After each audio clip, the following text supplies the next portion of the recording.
Welcome to Benilde St. Margaret's High School. It's football season in the North Suburban Conference, and tonight it's the season opener for the Cooper Hawks and the Red Knights of Benilde St. Margaret's. Hi, I'm Jay Wilcox along with Bill Hunstock. And Bill, the forecast coming into tonight earlier in the week is for extremely high temperatures. We moved the start time back a half hour, but it's not nearly as bad as everybody thought. Sun's kind of going down, and actually a very nice night for football, if slightly warmer than you'd prefer. Well, it's a little bit warmer, but the temperature's still in the mid-80s. It's not too bad. There's a decent breeze. There was a little while ago, and it's not very humid. So this is a perfect night for early season football as far as I'm concerned. Last year, a pretty wild one when these teams met. Benilde won it by a score of 48-34. Of course, some personnel changes from year to year in high school football, but Cooper returns an awful lot. 17 starters back in all. Coaches in the conference have them as a co-favorite, or at least one of the top two with Spring Lake Park. Could very well be one of the better Cooper teams that they've been in quite a long time. We'll see how they handle that little bit of expectations. Absolutely. I mean, they do have a little bit of onus on their shoulders that they've got to step up and perform. And Benilde is down a little bit in terms of returning starters with 5 on defense and only 1 on offense. So it's going to be an interesting mix of experience versus younger guys that have to step up and play. Let's talk about key players to keep an eye on in tonight's game. Of course, there are a lot of good ones, but we've picked out a couple that we think will be difference makers. Starting with Cooper's Billy Kellogg. Good defensively, but also very, very dangerous offensive weapon as a running back. Right, and he carried the load last year as a junior, as a senior this year. They're expecting a lot out of him. Of course, that means they got to expect a lot out of the offensive line. But Billy Kellogg had right around 1,200 yards rushing last year. He's one of the top running backs, if not offensive players in the conference. A two-way player that goes both ways. He's also a starting safety. So we'll see how he does. And it's going to be up to the Benilde defense to really step up and see how they can control not only Kellogg, but some of the other tools that Cooper has. And for Benilde, one of their returning guys defensively will help key their backfield on defense is Mikey Kohler.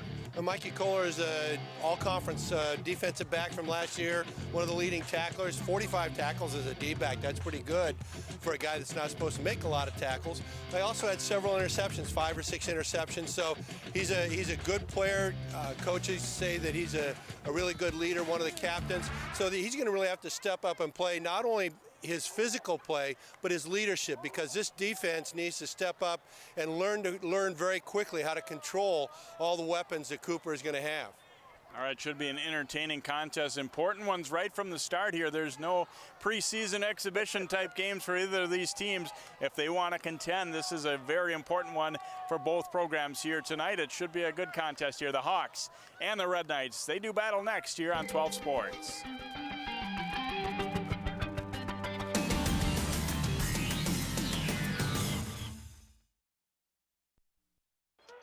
So many kids' activities today seem to leave out the activity part. New research tells us that just getting children to walk an extra 35 minutes a day could spare them the pain of thinning bones later in life. Encourage your kids to get up, get out, and get moving. Hello. Hey, Grandma, how about another grape soda? A public service message on building strong bones for kids from the Pediatric Orthopedic Society of North America and the American Academy of Orthopedic Surgeons.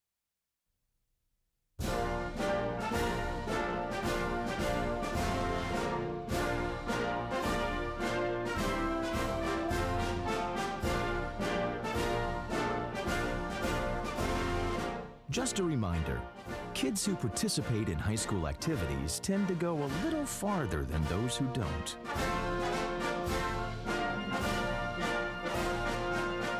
Take part. Get set for life. He's wide open. He has Sims with the completion. That'll be a first down into Cooper territory. That time put that one on target, and Sims showing what he can do as a pass catcher. Here we see a nice fake to Gorilla. And this time, Studzer gets his shoulders turned and hits Sims right between the 8s for a nice completion and first down. Got him about 17 on that one to the 45 of Cooper. Handoff and the ball's loose and the Hawks have it. Cooper coming up with the recovery there as Lenzel Koskela diving on that one. looking to, on the two quick handoffs. First one got there, second one not so much, as Gorilla trying to give it there to John Backus. And it will be Cooper football, so big play with the pass game for Benilde before that, but then they quickly turn it over.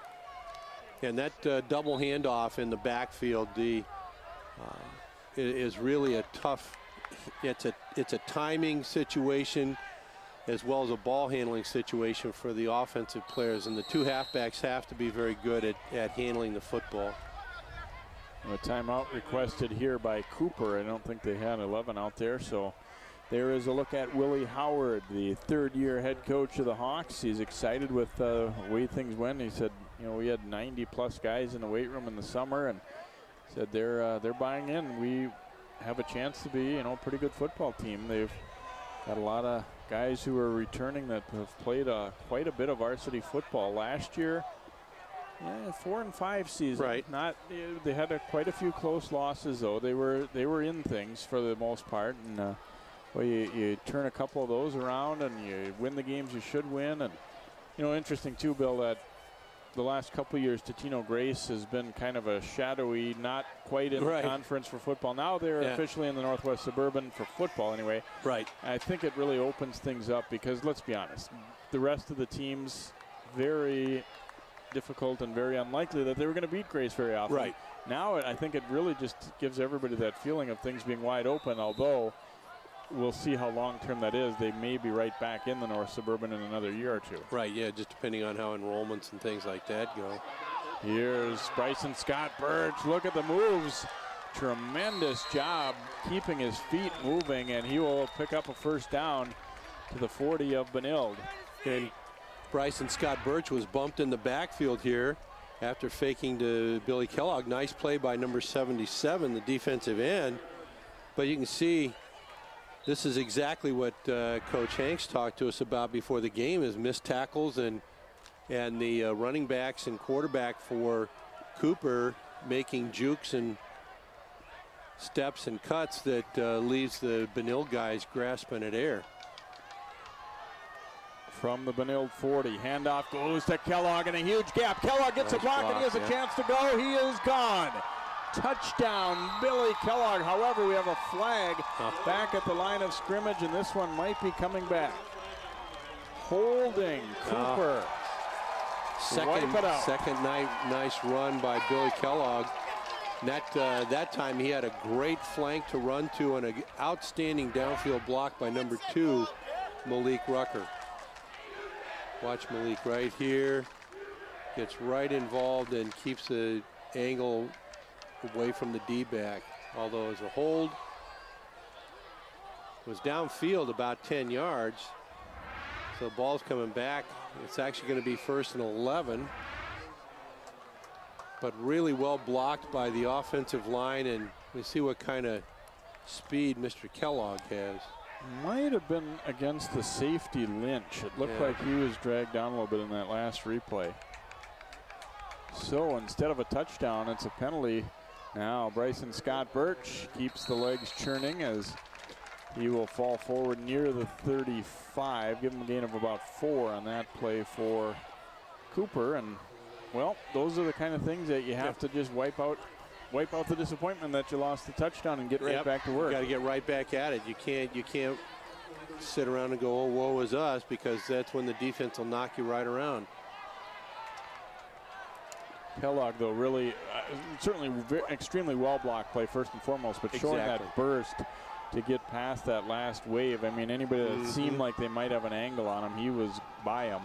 And North Suburban coaches are scared to death when Billy Kellogg gets in the open field. Here's Ashanti Payne, and he is brought down. Nice job by the Red Knights getting there. Joe Pauley coming up to finish him. They got good penetration. That one right from the get-go, it looked like Payne was going to have trouble getting much out of it, and that's exactly the case, and they'll lose on the play about 4. So back to a 3rd and long here, 3rd and 10 for Cooper. Down to 4 minutes here in quarter number 1. Along with Bill Hunstock, I'm Jay Wilcox. North Suburban Conference football on 12 Sports. Season opener for Benilde and Cooper.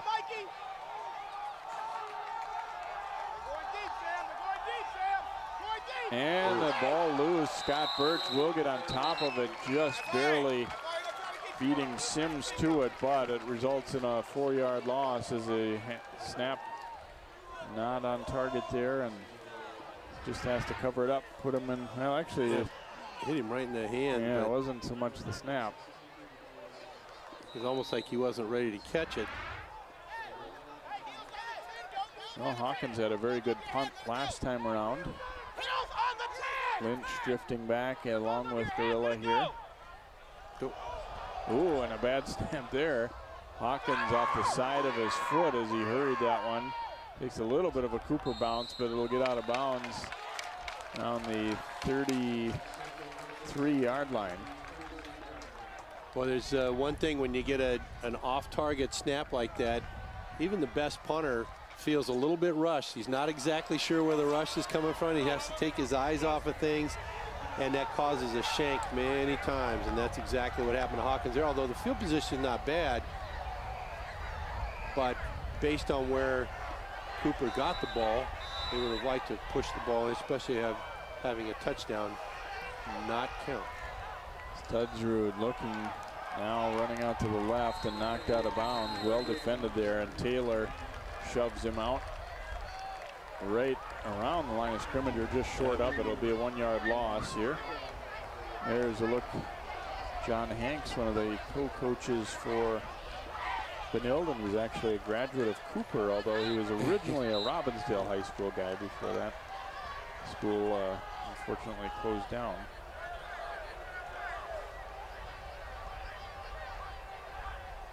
Second and 11. Studsrud rolling right to Sean Williams, bearing down on him, and he will catch up to him and drag him down.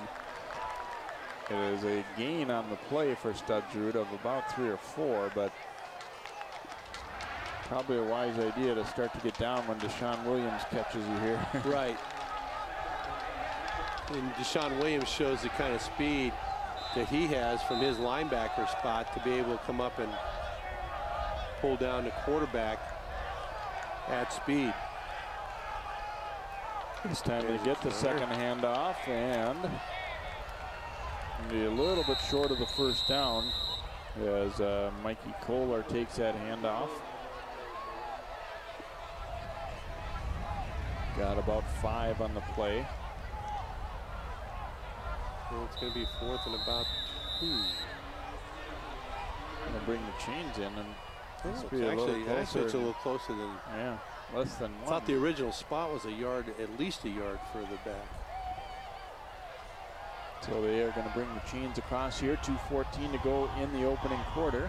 Mikey Kohler did a nice job of getting that extra stretch on the football as he was going down. As it looked like the original spot had him about a yard short from where they marked it. It's going to be 4th and very, very short. 2 chain links.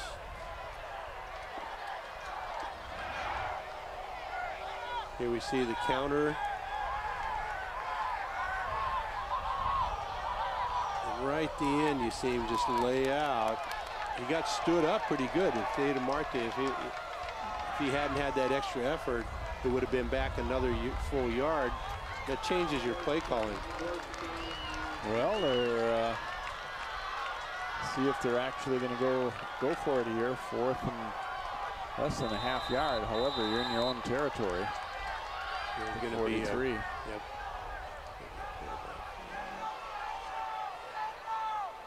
Studsrud coming under center, goes with the handoff, and boy, might very well have gotten it, but not by a lot. Luckily for Benilde, they didn't need much because they didn't get a lot of push there, but looks like it is going to be enough for the first down. See a straight handoff to the fullback on the dive, and Garrett Huey taking that one. Yep, and gaining just enough. He only had to get 3 chain links, so he got 5. That's all he needed. So Benilde again showing some confidence and maybe also wanting to keep the ball away from some of Cooper's playmakers. Studsrud is going down in a heap, sacked by Ashanti Payne for Cooper. And a loss back to the 38-yard line, loss of 6 on that play. Good effort by Ashanti Payne and very well covered by the right side corner and safety for Cooper. Studgewood just had no place to throw the football, and he had quick pressure from the outside backer spot. Hand off to Gorilla, nice little move, and Gorilla out over the 45. Rucker wrapping him up and then finishing him off there for the Hawks was Logan Olson, but nice gainer there as leaving with a third down and medium here. Here we have a type of a sweep. We see both guards pulling to lead. Malik Rucker and getting some help from one of the linebackers making the play. But that's been a fairly effective sweep coming from the spread. The ball's on the turf, and it looks like Cooper is going to have it once again as Fields gets to it. Here we see the ball right. Oh, gets knocked out of Studgewood's hands by the tailback, which I believe is Gorilla. Yeah, totally inadvertent, but boy, when you punch the ball, the quarterback's got both of his hands on the ball, and you punch right between his hands, intentionally or unintentionally, the ball goes right to the floor. And well, it really looked like Gorilla was not expecting even a play action type thing there. Right. Like he was going immediately just to block, whereas Studgewood intended to at least show handoff there. Fired and complete to Taylor. Taylor turns directions, and he's another shifty little guy for Cooper. Leroy Taylor will have himself a first down as he picks up about 11 on that one, and boy, a nice change of direction and able to feel where the defenders were. Boy, he stops on a dime right there and gets right back against him and picks up a nice block from the other receiver, from number 18, I believe is Hawkins. Yep. And gets out 11, 12 yards for the first down. Hand off to Kellogg. Nice gap here. Kellogg getting to the outside, and he's going to be chopped down by Lynch right around the 10-yard line. Just outside the 10. Give him a gain of 19 on the play. That was similar to the one that they popped for a touchdown earlier.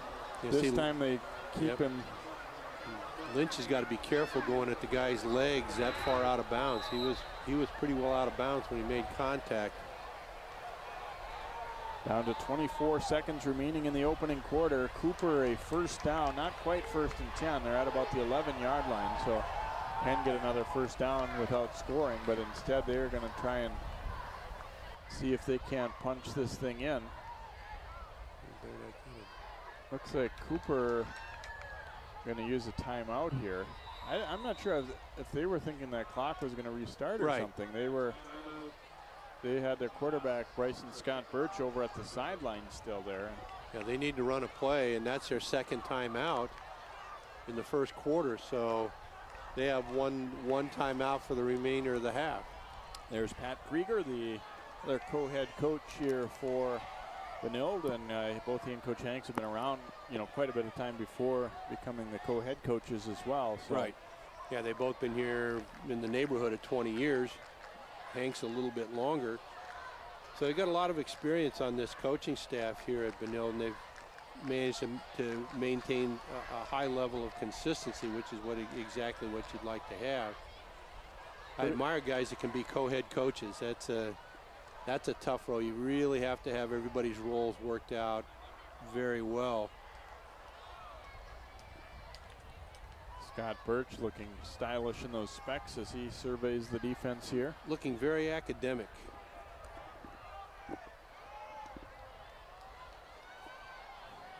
Cooper had a potential touchdown wiped out by a penalty. They're hoping to change that now as they got it first down and 10 on the Benilde 11-yard line. Kellogg coming in motion, takes the pitch, trying to get to the outside, cuts it back hard. Kellogg reaching, and he will be knocked out of bounds about the 4. Boy, it looked like he was going to be, looks like he's going to be nailed for a shorter gain. And he just gets around the corner, uses good speed, gets a good block on the corner, can't quite get away from number 28, Nick Veers, and but still manages to get 6 yards. 17 seconds to go. 2nd down and 3 here for Cooper. Back to Kellogg they go up the middle. Got a decent push out of that offensive line, and looks like they'll be short of the first down, but not by much. And the time is going to wind down. Yep. That will be the final play of the first quarter. So no score in the first, although Cooper's now on the doorstep. 0-0 after 1. We'll be right back here to Benilde St. Margaret's High School.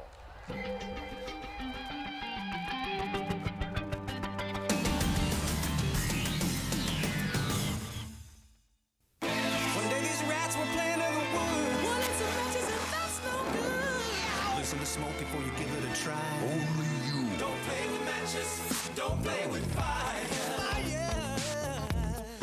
Cause there's nothing very funny about rooftop life. Nothing very nice on a homeless mind. So if a gorgeous force is what you desire, don't play with matches. Don't play with fire. Only you can prevent wildfires. Fire. An 18-year-old has been charged with a shooting that critically injured another person. Last week, one of the vehicles disappeared from this lot in plain sight.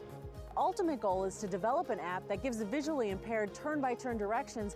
Event organizers say many of the fences here were about 20 years old and were in need of replacing. Hits this one well out to left field, and that one's going to be in for a hit. It bounces to the fence. A run scores.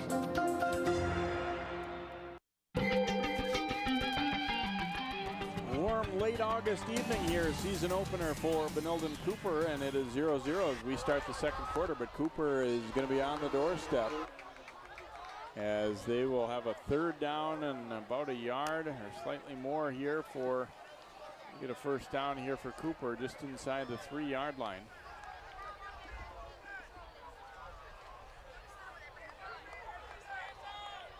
Tight formation here, nobody wide for Cooper, double tight end set.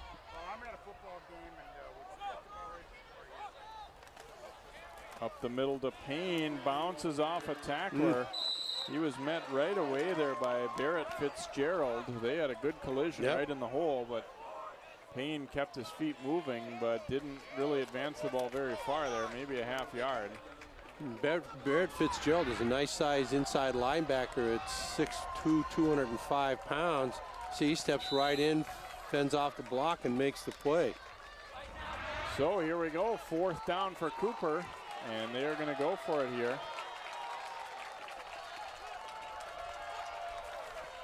Hand off to Payne, and he will bounce it in for the touchdown. Ashanti Payne puts Cooper on the scoreboard here as they get their first touchdown of the season. This one will count. His earlier Kellogg had one in. Boy, he went straight up the gut the previous play. This time made it look nice easy. Angle, good down blocks by the right side of the Cooper offensive line to wall that thing off and give Payne a nice alley into the end zone. I think that's what sometimes fans forget is it only takes one of those to work. Sometimes you say, well, what are you doing running it right into the line? Right. If it works the next time, it doesn't matter. Doesn't matter. And really, it so many times hinges on one block. If the tackle or the guard gets a good hookup and the they go for 2, diving try, and he got it. What a catch by Billy Kellogg. Bryson Scott Birch was under pressure and got that one away, and Kellogg laying out for the catch, and now it's 8-0 Cooper. Boy, and Kellogg not only made a layout catch, but he lands right on the ball and makes it tough. What on the replay here, watch the block of the lineman. You see the tackle gets a good wall off, and the defensive end comes in hard, and Payne's able to get in behind him.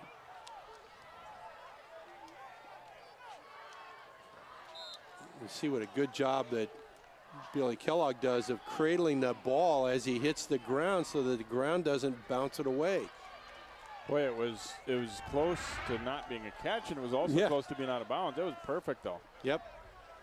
And Bryson Scott Birch did a nice job of getting his left shoulder pointed right the direction he wanted to throw it, so that when he let it go, it was going right to Kellogg.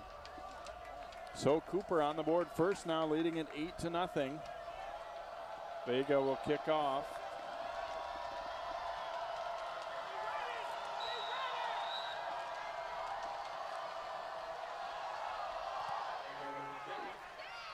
And racing in to take it away from Lynch there is Kohler. And the ball came loose at the end. I think the whistle had already sounded as they battle for it at the end. It will be Benilde football. Boy, not much communication there at all, as Kohler took that one away. Well, and that was a fumble, and was covered by Lynch right there at the 30-yard line. Good heads up by Lynch. Yeah, you're right. Heads up play by Lynch. That ball came free before he was down. And they did rule it that way too, based on the spot. I thought at first I'd heard a whistle right when because his knee was close to going down. But exactly. So Studsrud and company now find themselves trailing at 8-0, and they started on the 30-yard line here, first down and 10. Looking to throw, now has to tuck it, and he's in trouble, and down he will go. Hernandez-Guitron wrapping up. Got a little help as well. Loss of about 3 on that play. And that time the corner and the safety on the left side. Harris Fields and Malik Rucker did a good job of sealing the receivers off. There was no place for Studsrud to throw the football. He had to run it, and he was pretty well wrapped up. Ball on the turf, and Studsrud's just going to have to fall on it. And those feel like real wasted plays. I mean, yeah, you feel glad that you didn't give the ball up, but right, snap, and then Gorilla kind of ran into the ball a little bit with his foot, which he was just going to where he should be going. Yeah, and that was going to be another sweep. They run the sweep, pulling both guards out of that formation. Not quite sure what we've got here right now. It's third down. And Benilde's going to use a timeout right here. It's almost like somebody thought they were in fourth down situation and ran the punting team out there on third down.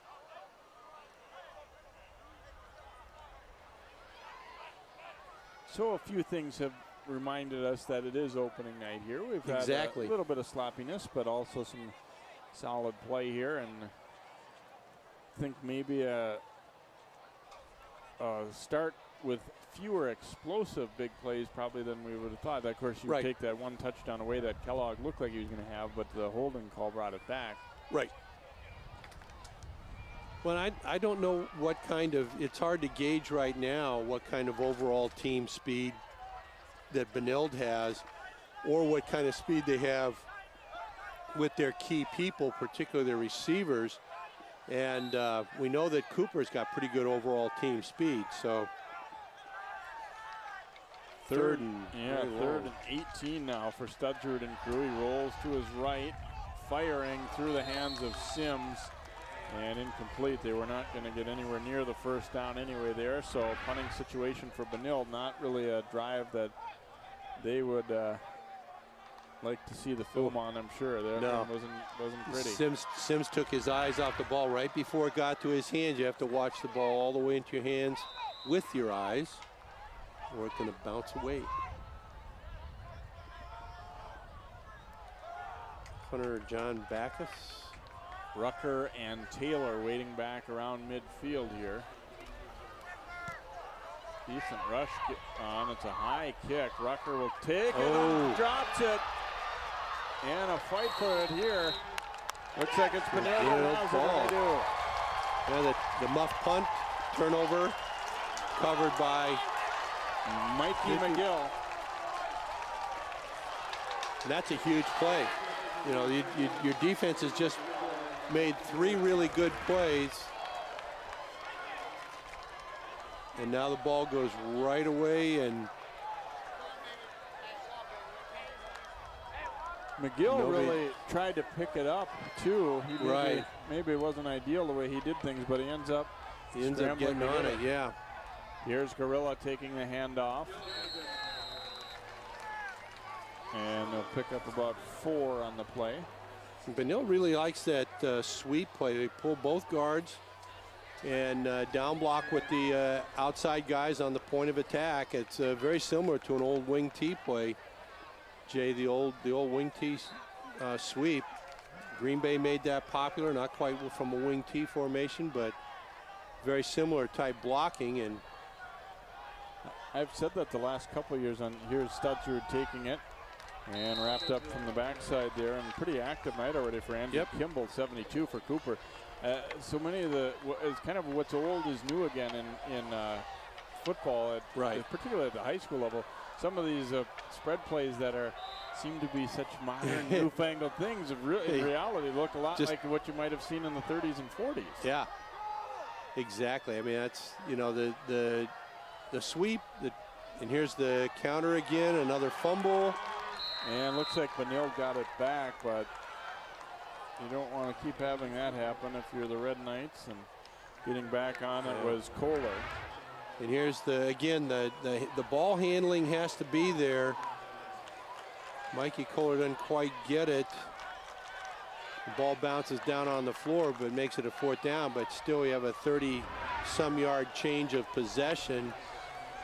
Cooper now, instead of having had the ball near midfield, is going to have it deep in their own zone. High snap, Backus gets it, and it just got that one away. Same rusher coming as last time as Ben Albert nearly got there. This time he was a lot closer, and I think he impacted that punt, made him have to try and angle it away from the on-rushing Albert there. So exactly, it's almost the exact same thing that we had with Kayvon Hawkins. We have to take your eyes off what you're looking at to catch the ball, and a lot of times you're rewarded with a shank punt. Rice and Scott Birch. Effective night so far here for Cooper for the most part. He hasn't thrown the ball much, 1 out of 2, but actually has hurt Benilde a little bit with his feet. Kellogg has only carried it 3 times, but he's been pretty effective when he has 32 yards, and that's not counting the one obviously on the penalty. Lost, and the Red Knights might have a defensive score. Scott Birch able to drag him down inside the 5. Spencer Shaver coming up with that one and nearly took it to the house. Well, that's a heads-up play by Shaver, the inside linebacker. We see the ball again. Not well handled. Ball popping right off of Kellogg's shoulder pad.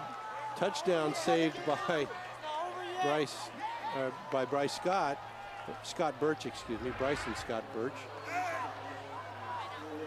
Pretty good hands by Shaver for the way that ball popped right at him when you're trying to get to the backfield. Normally you're not expecting the football to come your way in that situation, but good hands. Yeah, usually if it pops off of his shoulder pads like that and it hits you right like that, it's going to pop right off of you, but Shaver does a good job. So 1st and goal on about the 4 here for Benilde. They go to Gorilla right side, and he'll be brought down short of the goal line, but did get a decent push here. Looks like to about the 1. And we are going to have an official's timeout. Looks like a little bit of an injury, perhaps. Yeah, somebody was a little slow getting up, but looks like it was Shaver. Yep. A little slow getting up, maybe a little stinger on his shoulder. He's kind of holding his right arm as if that would happen. Give him 2 on the play. They'll call it 2nd and goal now from the 2 as Benilde trying to answer the Cooper touchdown early in this quarter. Boy, and the turnovers have been huge for both teams. Benilde making 50-some yards on turnovers in this sequence. Up the middle, Huey, and he is wrapped up, trying to fight his way through it, but couldn't as Koskela wrapped him up. He'll get about a yard, and it'll be 3rd and goal from the 1. Kind of interesting, Bill, that we talked just a moment ago about old-time formations. Both teams, when they got inside the 10, have gone with no receivers and very tight formation. Yep. When you see a team running spread all night and then they go to that, it's kind of like, wow. Pure power. Yeah, and they've run the same fullback dive play both times from that short yardage formation. Studsrud to Gorilla right side, and Touchdown. looks like they'll get there. Touchdown, Benilde. And they are to within 2 now after scoring their first TD of the year. Well, that's a really nice capitalization on the turnovers by Benilde and getting the ball in the end zone. Tom Gorilla getting a really good surge right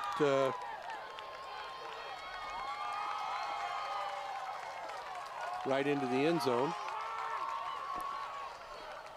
So now when the other team goes for 2 like that, does it influence your thinking, or do you just go ahead and kick? At this point in the game, I would usually say no, because if you've got a good kicker, you want to go ahead and kick it, get the point. You don't have to match them point for point every time here, but they are going to go for 2. It looks like, however, we're going to have a delay of game, though. That certainly might change that strategy, it looks like.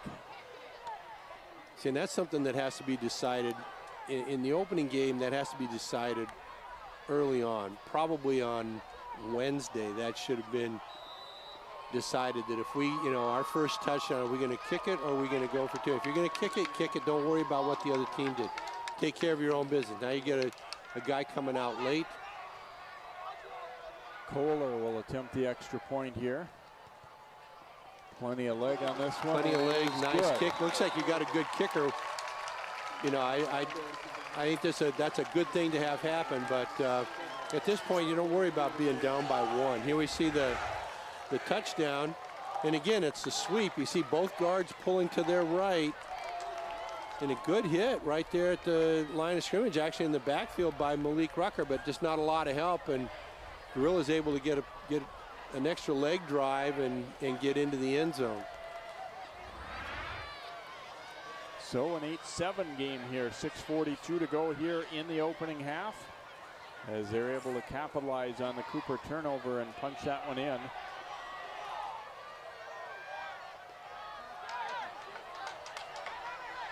And so one thing that you really kind of worry about coming into a game, is are we going to take care of the football? I mean, you want to execute your plays well, you want to avoid penalties and things like that, but boy, the turnovers can be huge. Four turnovers, yeah, and and in your preparation, you don't worry about the turnovers. In a sense, what you worry about is how well are you handling the ball, and what are you doing to make sure that you take care of the football. And in a couple of instances, neither team has particularly cared for the football very well. Matt Arneson kicking. Taylor, a long run to get it at the 14. Leroy Taylor trying to change direction, and he is dragged down. Solid coverage that time by the Red Knights as Nick Veers got down there, and they held their lanes. That's the big thing. Don't try and do too much and leave your coverage area, whether it be just in their base defense or covering kicks like this. Exactly. And having that field discipline or the lane discipline on your kickoff team is very important, particularly with guys that have the abilities, the running abilities that the guys from Cooper have. You want to make sure you keep them contained so that one guy isn't responsible for making the play, and that you got 2 or 3 people that can make it. Officials stopping things here, and I'm not sure what exactly we have going on. Might be wanting to change the clock, either add or take off time from. My guess would be want to add some time back. I think you may be correct, as they came over to talk with Coach Hanks there, and he can relay that up to the booth and let him know. Yep. Thanks, Coach. Clock continued to run when it should not have there, it looks like. So.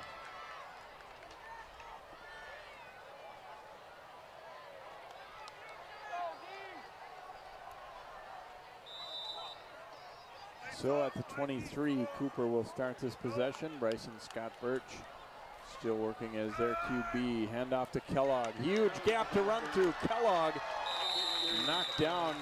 Lynch hit him first, and then Kohler finishing him off hard, but a nice gainer for Cooper of 17. Kellogg had tons of room to run through. Boy, and that was a nice hit by Lynch and a good follow-up by Keller, because if they don't make this hit here, the first bump and then the follow-up, Kellogg's gone. He has a long touchdown run. He stumbled a little bit coming through there, but he quickly regained his balance. So 1st and 10 from the 40 for Cooper. Here's Payne taking the handoff. Payne cutting it back, runs through a tackler. And another nice gain for the Hawks as he is into Benilde territory. And I'm sure this is kind of Cooper thinking this is what we're all about. This is what we've got to do. 14-yard pickup. Right, and they're going, here we are. And here's Payne out making a nice move. Lynch can't quite handle it. Arm tackle isn't going to bring Payne down. Another nice gain. You got a pretty good pair of running backs there between Kellogg and Payne. You can kind of mix and match these guys. Really give the defense some problems.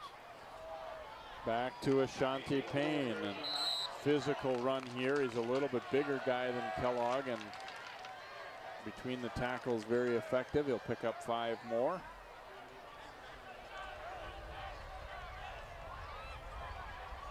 Payne not real big himself, but it seems runs a little bigger than. But he and Kellogg both talented guys. I could talk with those guys earlier this week, doing this little season preview on the Hawks, and they're excited. They think this can be a good football team. 2nd and 5. Scott Birch dropped a throw, and now he is going to be sacked. Back around the 44-yard line. That was good pressure by the defense. The ends did a good job containing and got good pressure up the middle, so that when Scott Birch tries to make the play, he's going nowhere. Backus lifting the legs up, pulling him out from under him here. Not a huge loss on that play, losing about 3. So 3rd down and 8 coming up for Cooper. 8-7 Hawks, our score. 4:20 to go here, first half. Pressure coming. Scott Birch throwing it up for Hawkins. Well covered and intercepted. There is Kohler with the interception. He had 5 of them a year ago, and he picks this one off. Stride for stride with Hawkins. Hawkins took a stutter step about 15 yards up, and that allowed Kohler to stay with him, and the ball was just a hair to the inside. The ball to the inside favors the defender, and very well played by Kohler, but you see Hawkins doesn't have a chance. That ball's got to be high and wide. You tell your quarterback, get that ball up and out. We got a new quarterback, number 4 for Jack Benilde. Goldstein handing it off, and look at the gap to run through here. Huge gainer for Huey. All the way out to the 46-yard line, a 36-yard gain. Wow. And big breakout for the first time for the Benilde offense, where they really get a big play, 2 big plays back to back.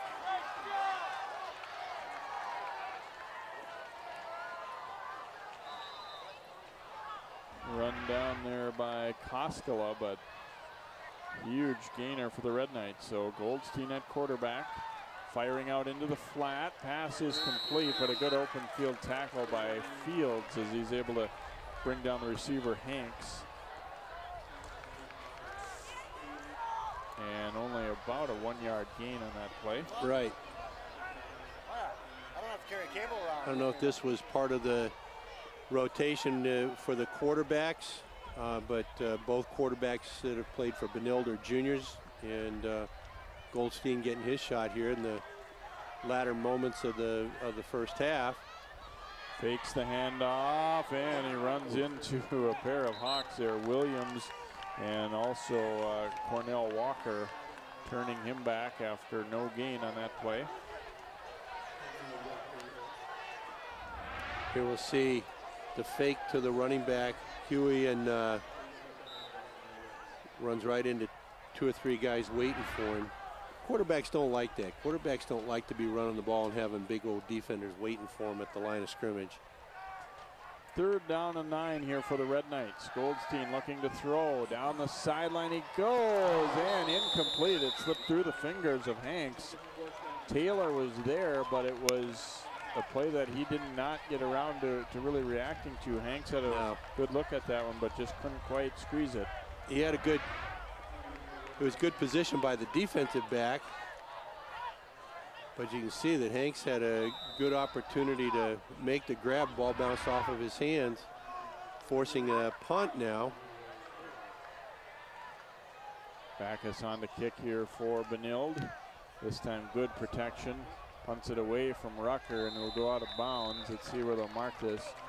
Up the sideline they come, all the way out over the 30 and out to the 33-yard line. So only about a 20-yard punt. He angled it away from the returner, which is good, but it went out of bounds a little sooner than you would have liked there. I think they would have liked that ball a little bit closer to the 20, but I think what the idea is there is that you give up a little bit of yardage to save a potential big play. Malik Rucker, potentially one of the better receivers, D-backs in the conference this year. Made a preseason commitment to the University of Iowa.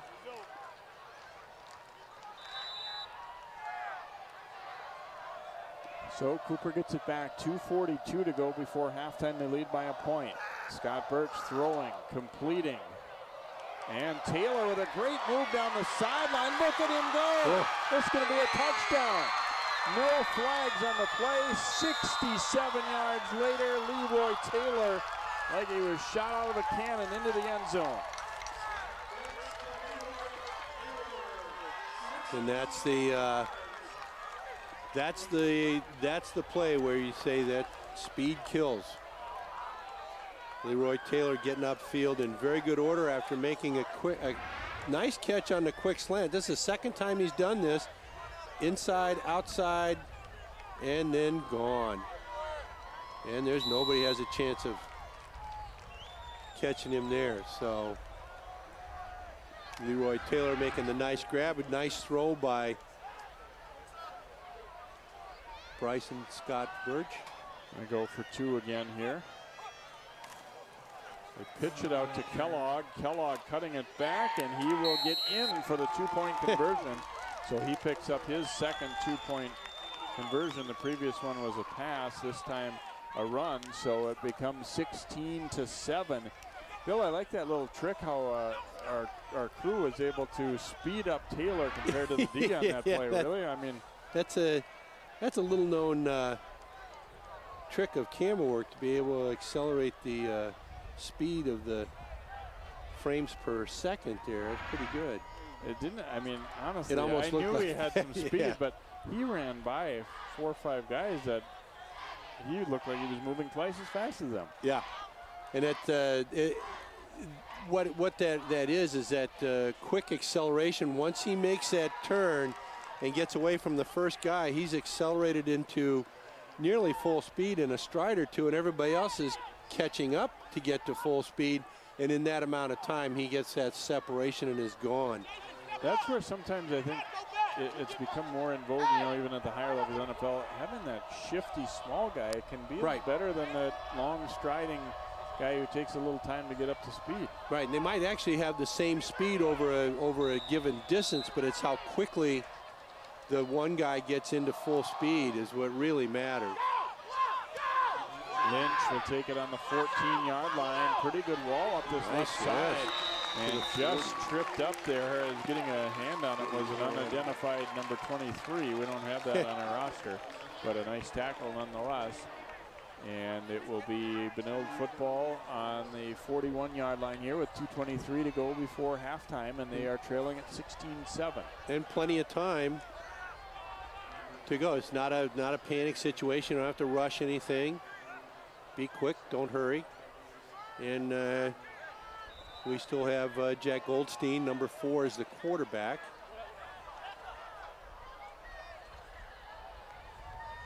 High snap, it's loose, and it looks like Cooper might have it. And they do. They do. Another recovery, and this time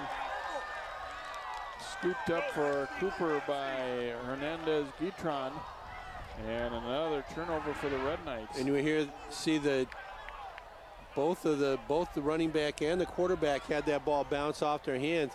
And again, that slightly high snap, that should be able to be handled. But when it bounces off the quarterback's hands and goes right to the floor, it just becomes a real problem for the offense, because the defense is moving towards the ball and the offensive guys typically are not. I don't think you ever want to encourage your back to not be helpful, but I think he maybe got in the way a little bit of his quarterback, perhaps, in trying to go after that one. We have a timeout by Benilde right before the snap of the ball. Cooper came out and was trying to make a quick snap, get lined up and snap the ball as soon as it was marked ready for play. And the Benilde defenders, somebody down there, one of the captains probably saw that and made the quick timeout call. Probably fortunate for Benilde on that one. Cooper trying to really grab hold of this one. They're up by 9, and they get the ball back after that Benilde turnover. In pretty good field position here inside the Benilde 40 at the 39, and still time to go. 2:20. This is kind of about ideal, especially considering they did use those timeouts earlier, but they've got plenty of time here. Absolutely, and they want another score between now and the end of the half for Cooper would be a big situation for them, because they'll come back and get the ball first in the second half. Scott Birch has stayed in there throughout the first half for the Hawks. Now under pressure, he has to step up, and down he goes. They'll lose about 4, and that is one thing that has not necessarily gone well tonight on occasion is pass protection. They've been under a lot of pressure. This wasn't like one guy broke free. This was almost the whole Benilde line. Right, both inside linebackers are pressuring. So you've got one guy that's unaccounted for. Shaver is unaccounted for, and he forces the quarterback, Scott Birch, to step up, and he runs right into the other linebacker. Hand off to Kellogg this time, and a big collision there, and that one goes nowhere as Benilde, now things getting a little out of sorts at the end there. People blocking right up to the end of the whistle. But again, both inside linebackers plugging hard, taking away the A or the B seam on their side, and that makes one extra guy that isn't accounted for in the blocking scheme, and that makes all the difference. And now we've got 3rd and 15, 3rd and 16 for Cooper. Looked so promising a moment ago, but tough D by Benilde here on back-to-back plays. Scott Birch looking to throw deep down the sideline. And Taylor had a couple steps at least on Lynch, but he just overshot him. Boy, that one was a touchdown if he'd been able to put it on him. Look at Taylor again, just zipping by the D. Yeah, he went down the field in pretty good order, and Lynch just had to scramble to try to stay even close.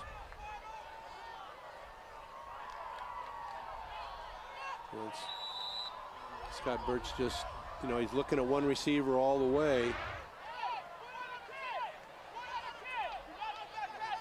They would like to have that one back. I think, yep. Hawkins on to punt. Ooh. Gets a very high, long kick. Fair catch called, and then they let it go, and it will just get to the end zone. So 45-yard punt, but 25 on the net here as Benilde will get it back. 45 seconds to go, but Willie Howard has a good word there for Hawkins. He's punted the ball well. The one time where the snap wasn't very good and you had to hurry it and shanked it a little bit, but a couple other ones, it's one of those real hidden weapons to have, as I said earlier, when your special teams can get the job done. And you have absolutely. Well, we've seen that too with the muffed punt. That ends up costing you a touchdown, or at least a major part of field position. Goldstein still is the quarterback here for Benilde on the 20. Little shovel pass there to Huey. Pretty well read, though, by Payne as he shifted over. And got in on that tackle. Williams was there as well, but Payne finishing him off.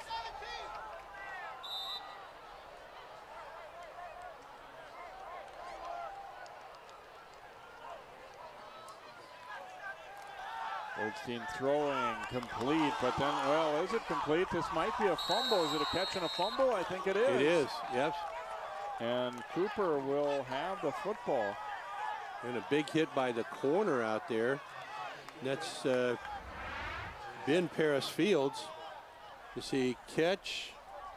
Well, that's tough to whether it's a catch or not, but ruled as a catch. First down for Cooper. Is that the 4th turnover for Benilde in this half now? I am going to stick with what I thought initially. I don't know that he had that ball very long. It was an outstanding hit by Paris Fields. Boy, that's tough. That's a bang play. It looks like he makes a nice catch, but boy, he gets ripped as soon as he catches the ball too. So Payne coming up with the recovery for Cooper. Now time certainly a factor for them. 15 seconds. You got time for 2 plays. So my guess is you're going to be throwing the ball into the end zone here. Nope, you're going to run the ball. And off goes to Kellogg, and he is quickly wrapped up on the play. And they're going to use a timeout. A stop defensively there by Boyle for Benilde. Right, that was a nice job by Boyle, because a lot of people, and me included, think that, well, 15 seconds to go, you're middle distance like that, you're about the 23, 24-yard line. You're going to throw the football downfield, conserve your clock, maybe get 3 plays. They ran the semi-draw play, and it was stopped right at the line of scrimmage.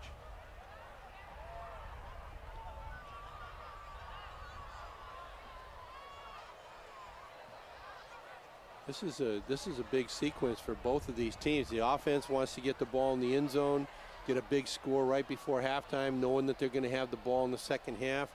And the defense, they get a nice pump up if they shut them down right before halftime, particularly after you've had a turnover. It's been a somewhat sloppy offensive game so far for Benilde, not what their coaching staff would have liked to have had. And now they're putting the pressure on their defense to step up and make plays for 8 more seconds. Second down here, probably just 1 more play remaining here for the Hawks. Bryson Scott Birch over the middle, Taylor, and he dropped it. And it falls incomplete, so they will have 1 more play now. That was cut him down to 3 seconds, and it hit Taylor in the shoulder pad. Maybe it's possible he might have been tackled before he was able to get in, but boy, that should have been a touchdown. That's there. A touchdown. That's a tough one to catch, because when you're running that way and the ball's coming on your back shoulder, but that's one that any receiver feels, I got to make that catch. And when it bounces away like that, boy, anytime it hits a hard part like a shoulder pad, it goes away so fast you can't even react to it. Steps up. Scott Birch throwing it, and incomplete. Unable to hang on was Rucker there, and that one would have been short of the goal line, obviously, anyway there. So we have come to the halfway point. All of the scoring in the second quarter. Our score at half is Cooper 16, Benilde St. Margaret's 7. We will have first half highlights, and then our second half on the way next here on 12 Sports. At Madison Square Garden. These drills probably won't make anyone a #1 draft pick, but these players are practicing for something important. While they work on their jump shots, they're also learning teamwork, discipline, self-confidence, how to deal with wins and losses. Skills that will make them winners long after they leave the court. Support high school activities in your community, because when kids take part, they get set for life. If you could see anything in the world, what would it be? I'd love to see Paris. I like to see cupcakes falling from the sky. To save your vision in the years ahead, call your eye doctor for a comprehensive eye exam today. Then call 1-800-437-2423 or log on to seeabettertomorrow.org to learn about glaucoma and macular degeneration. I just want to see more of the things I love. We are at halftime here of the North Suburban and season opener for both of these teams. Cooper leading Benilde by a score of 16-7 as we check out some first half highlights and mistakes. Turnovers certainly a big part of things in this opening half, and starting with a fumble on the handoff here for Benilde. Nice recovery by Lenzel Koskela. 4 turnovers for Benilde, and tough to stay in a game at that rate. Here's the first touchdown of Shawnee Payne, scoring very early in the second quarter, converting on the turnover. And then a great catch on the 2-point conversion that followed. Scott Birch laying it out there, and Kellogg just catching it, just staying in bounds. He says, yep, I've got it. Official says, yes, you do. 8-0 Cooper. And then Benilde, though, coming back with nice mid-air catch of that fumble by Spencer Shaver. Almost scored. The quarterback drags him down at the 4. And it ultimately leads to a touchdown run for Thomas Gorilla here for Benilde. That one came with 6:42 left in the second quarter, and they kicked the conversion to pull within 8-7. But then Cooper coming back, little slant out to Taylor, breaks a tackle, and then look at him turn on the speed. Leroy Taylor gone down the sideline, 67-yard touchdown. And Cooper once again had a 2-point conversion, so they go up 16-7. Rushing yards fairly even the first half. Benilde not doing much through the air. Cooper just 2 completions, but both of them to Taylor, and when one goes for 67, that'll help your average out a lot. You see the first downs fairly even. The turnovers have been a big problem, obviously, for Benilde. Cooper had one very costly penalty that brought back a touchdown. So plenty of football still to go here on opening night from Benilde St. Margaret's High School. It is Cooper 16, Benilde 7. Third quarter action is on the way next year on Channel 12. I remember the moment. I'll never forget that moment. That changed my life. At that moment, it hit me. This is why I joined the Guard. We're soldiers, always ready to protect our country. But we've also got communities. Family, friends, neighbors who count on us. I couldn't believe it. I just saved a life. Somebody from my hometown. See what it means to be a citizen soldier at NationalGuard.com. What are you doing, dear? My finances. Every week I divide my allowance. Some to spend, some to charity. But the first thing I do is set aside 10% to save for my future. That's awfully grown up. Did you learn that in school? No, Dad taught me. He said if you want something tomorrow, you have to save today. Dad's saving for retirement. I'm saving for a new bike. Choose to save. To learn how to get started, get your free Power to Choose brochure. He's a smart man, your father.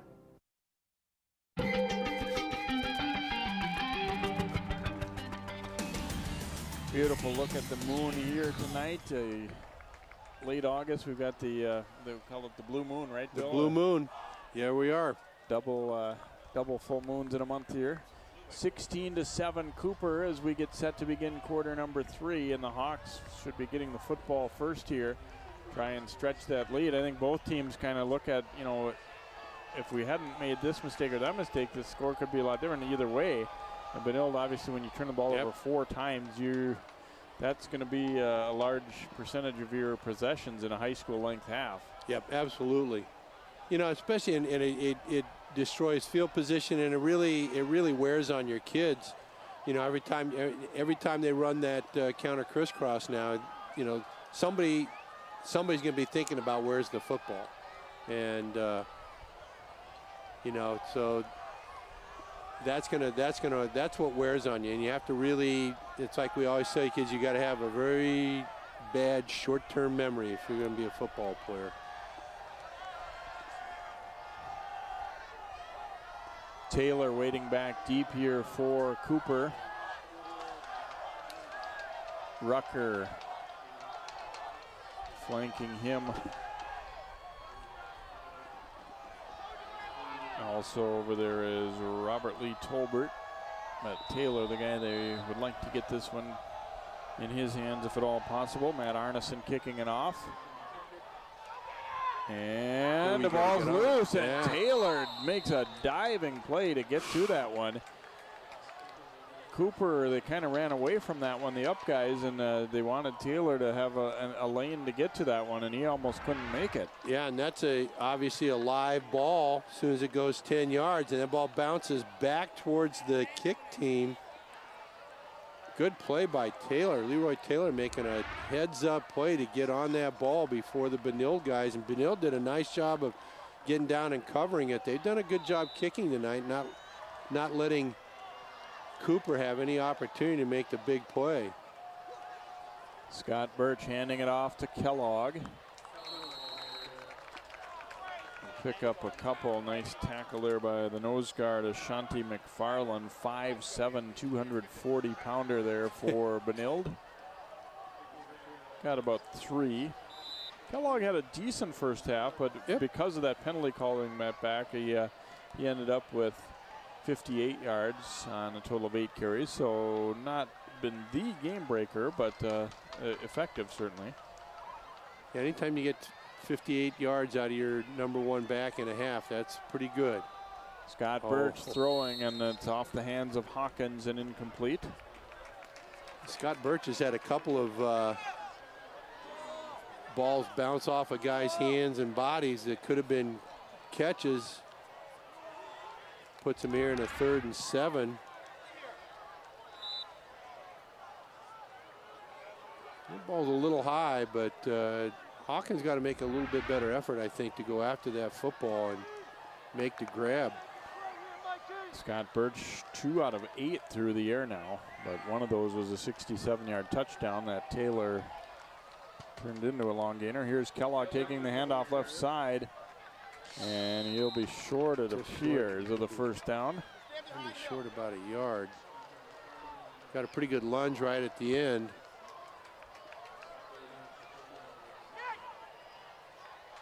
There's a good sequence so far for Benilde St. Margaret's. Their defense wanted to come out and establish themselves, hoping to get a 3 and out. And it appears that they have.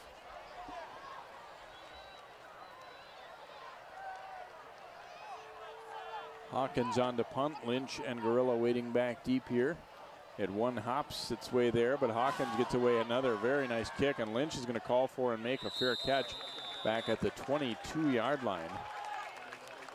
41-yard punt, no return. Again, Hawkins proving to be a weapon here for Cooper. Lynch wasn't going to take any chances and called for that fair catch. And at first I thought he was being premature, but then looking at it again, I think it was a pretty good decision. Absolutely. He had somebody right in his face by the time he caught it. And that was a nice hang time by Hawkins' punt. That's the second 40-plus yard punt he's had. Studsrud back at the quarterback slot here for Benilde. I was thinking in that first half it didn't appear that he was out because of injury. No. I'll give Goldstein some reps there. Handoff, and Huey is wrapped up. Solid job in the backfield defensively. Cornell Walker getting there, and that'll be a loss on the play.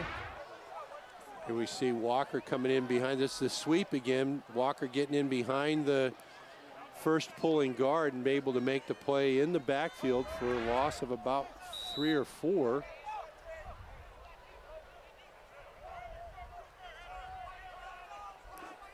Second and 13 for Benilde. Studsrud keeping it here. Rolling, throwing, complete to Sims. Met by Taylor there around the 30. It will not be enough for a first down, but a nice gainer for the Red Knights. Gain of about 10. You'll see Studsrud coming out, getting a good shoulder turn, getting the ball to Sims. Nice one-on-one tackle by Leroy Taylor against a 6'4", 200-pound receiver. So 3rd and 4 here from the 29 for Benilde after that 9-yard pickup. Studsrud will take off, and look at him go right up the middle. He has a chance to go. Studsrud is not going to be caught. It is a 71-yard touchdown for Benilde. And that was that very tricky play that they've run several times where they snap to Studsrud and he runs straight ahead. And very nice blocking by the 2 guards in the center for Benilde to open up a nice seam, get the linebacker sealed off. And once Studsrud gets into the secondary, he's very, very fast. Nobody had a chance to catch him. Well, we said speed kills the other way with Taylor, and this has got to be one of the quicker quarterbacks around. Sure, there was a lot of room, but you're right. There's definite speed in that secondary for Cooper, and they did not come real close to catching him there. No, not at all. He had that from 30 yards out. Nobody was going to catch him. Kohler on for the extra point, and his kick is up, and it is good. So 9:43 to go in the third. Benilde getting a shot in the arm from Studsrud. It's now 16-14. And we can see that there's a nice hole there, and Studsrud just gets upfield really in good order and stretches out to make the play all the way to the end zone. So a 67-yard touchdown pass and a 70-yard run from scrimmage. Big plays. We talked about that with both coaches, and both coaches concerned that big plays can hurt you, and that's exactly what we've had. One for each team now. So Cooper will get the football back. Their lead has been trimmed to 2, so each team is 2 for 2 on conversions. The difference being Cooper has gone for 2 each time and made it, and Benilde going with the traditional 1-point kicks. And you know, sometime later in the game it might become a situation where they'll have to change their plan to make up those points. But for right now, I think you're right. You take the one and go from there. Especially if you got a good kicker. You know, if your kicker is so-so or your center doesn't snap the ball well, then maybe you do something different. But Arneson again, a high short kick. Taylor coming up to take it on the 23. And he will wiggle his way forward to about the 34. He's driven down hard there. That time they moved Taylor up to try and make sure that he was going to be able to have room to catch that ball. He's clearly the guy they wanted it in his hands there.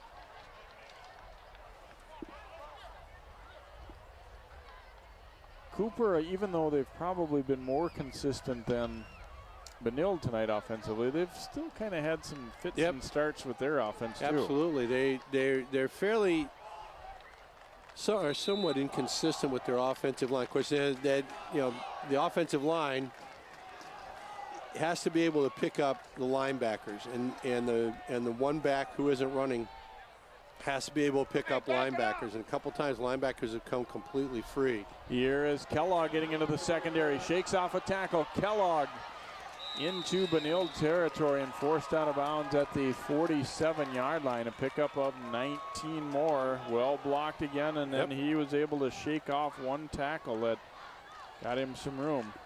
Billy Kellogg is very tough for one guy to bring down. You're not going to bring him down with an arm tackle. So we can see a good block right there on the edge. The fullback gets a little bit of a bump. Good block downfield by Rucker.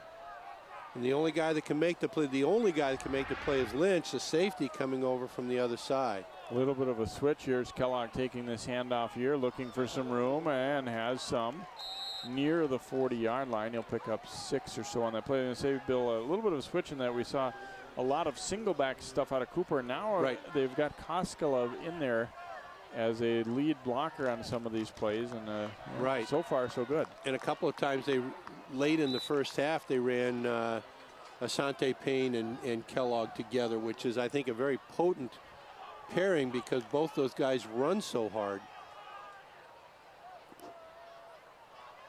Payne in the backfield with Scott Birch here on 2nd down and 4 now for Cooper. And fakes the handoff. Now the ball's loose and a scramble. Looks like Benilde will come up with it. They do. Well, here's another one. Another example. Here's the turnover going against Cooper here, as Bryson Scott Birch just gets the ball slapped out of his hand. McGill knocked it loose, although it looked like it was coming out already anyway. And I believe, it looks like the recovery was made by Jay Weber, 51 there. But now Cooper's defense really has to come and play because you don't want to give up a score off of a turnover, and when that happens, that's just a double whammy for you. So defense has to step up and really make a play here. Studsrud going with the shovel pass. Got it to, they got a nice gainer out of it there as he got it to Kohler. Got it to Mikey Kohler. In defense by number 59, Marvin Hernandez-Guitron. does a good job of hanging on and getting into play, but not until Kohler gets nine yards.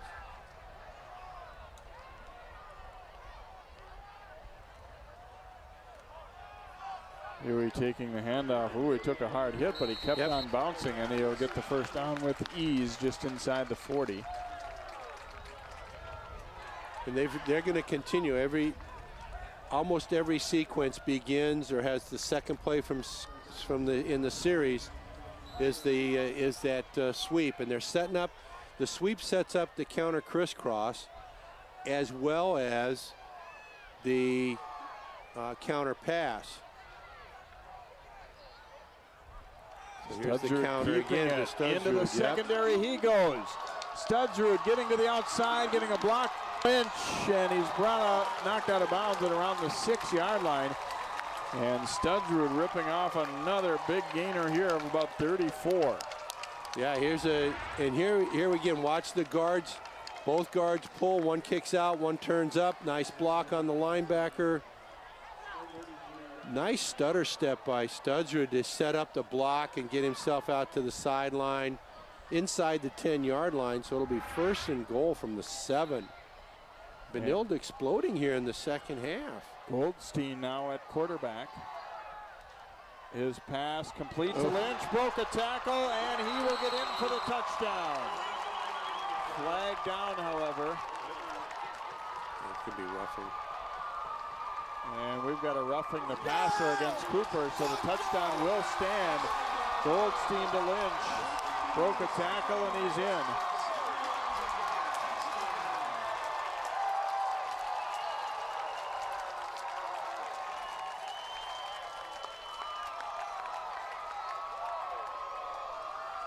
So Benilde surging into the lead here almost exactly 2 minutes after Cooper's TD. 2 minutes, 2 seconds, that is. Right.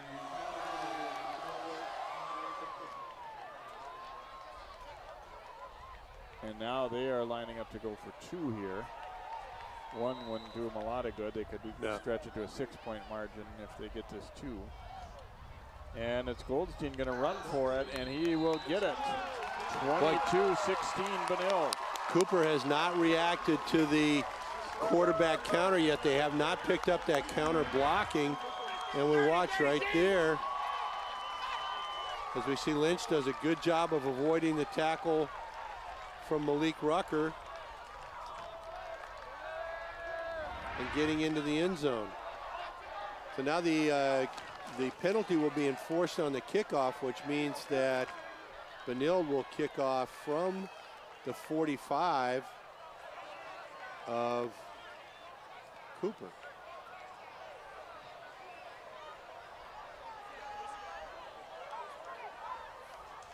Official now spotting it as Cooper realizing, hey, we've got to move back a little bit. You're right, they have a chance to pin him deep here. Well, they got, especially since the kicker, 44, is Matt Arneson, has not kicked the ball particularly deep intentionally. And now if he gets the ball kicking about where he has been, about the same distance that he has in the past, going to be fielded inside the 10-yard line, which could put Cooper in a deep hole. Arneson sprinting over the sideline to get some direction on what exactly do we want me to do here. Do I just kick it as far as I can? Do I squib it on the ground, really try to place it, or? And so once again, turnovers are playing a big part of this game, this time for Cooper, as Benilde gets the score. Now he's going to kick it so they get the ball on the 20.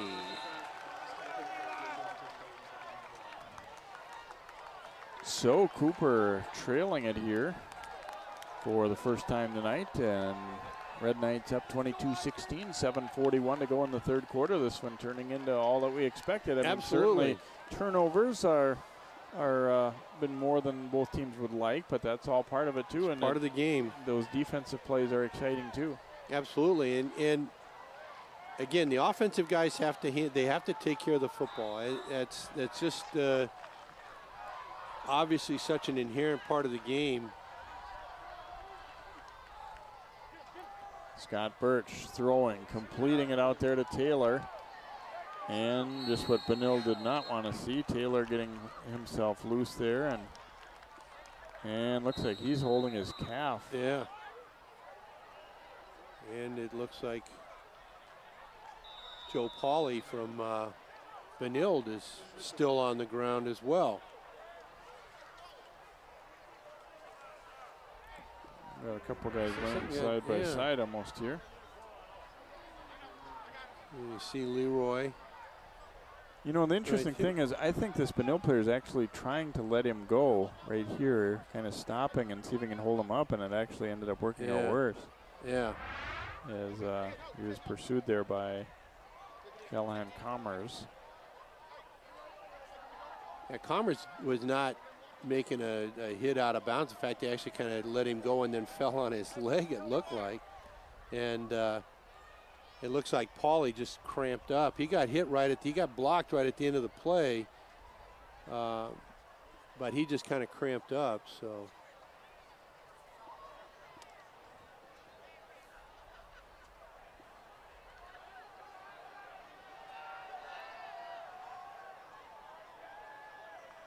For as warm as it suddenly got here after the teams have had a lot of very good weather, very cool weather comparatively for August in their preseason camps, and it got hot days leading up to this one. We have not seemed to see any, we talked about earlier, not all that bad compared to what we thought we might get. Again, this game was pushed back 1/2 hour to allow the sun to not be beating down so much when the game started. I mean, it's easy for us to say up here that it's not hot. I'm sure it is for the players, but we haven't seen a lot of heat-related things, and it doesn't appear. No.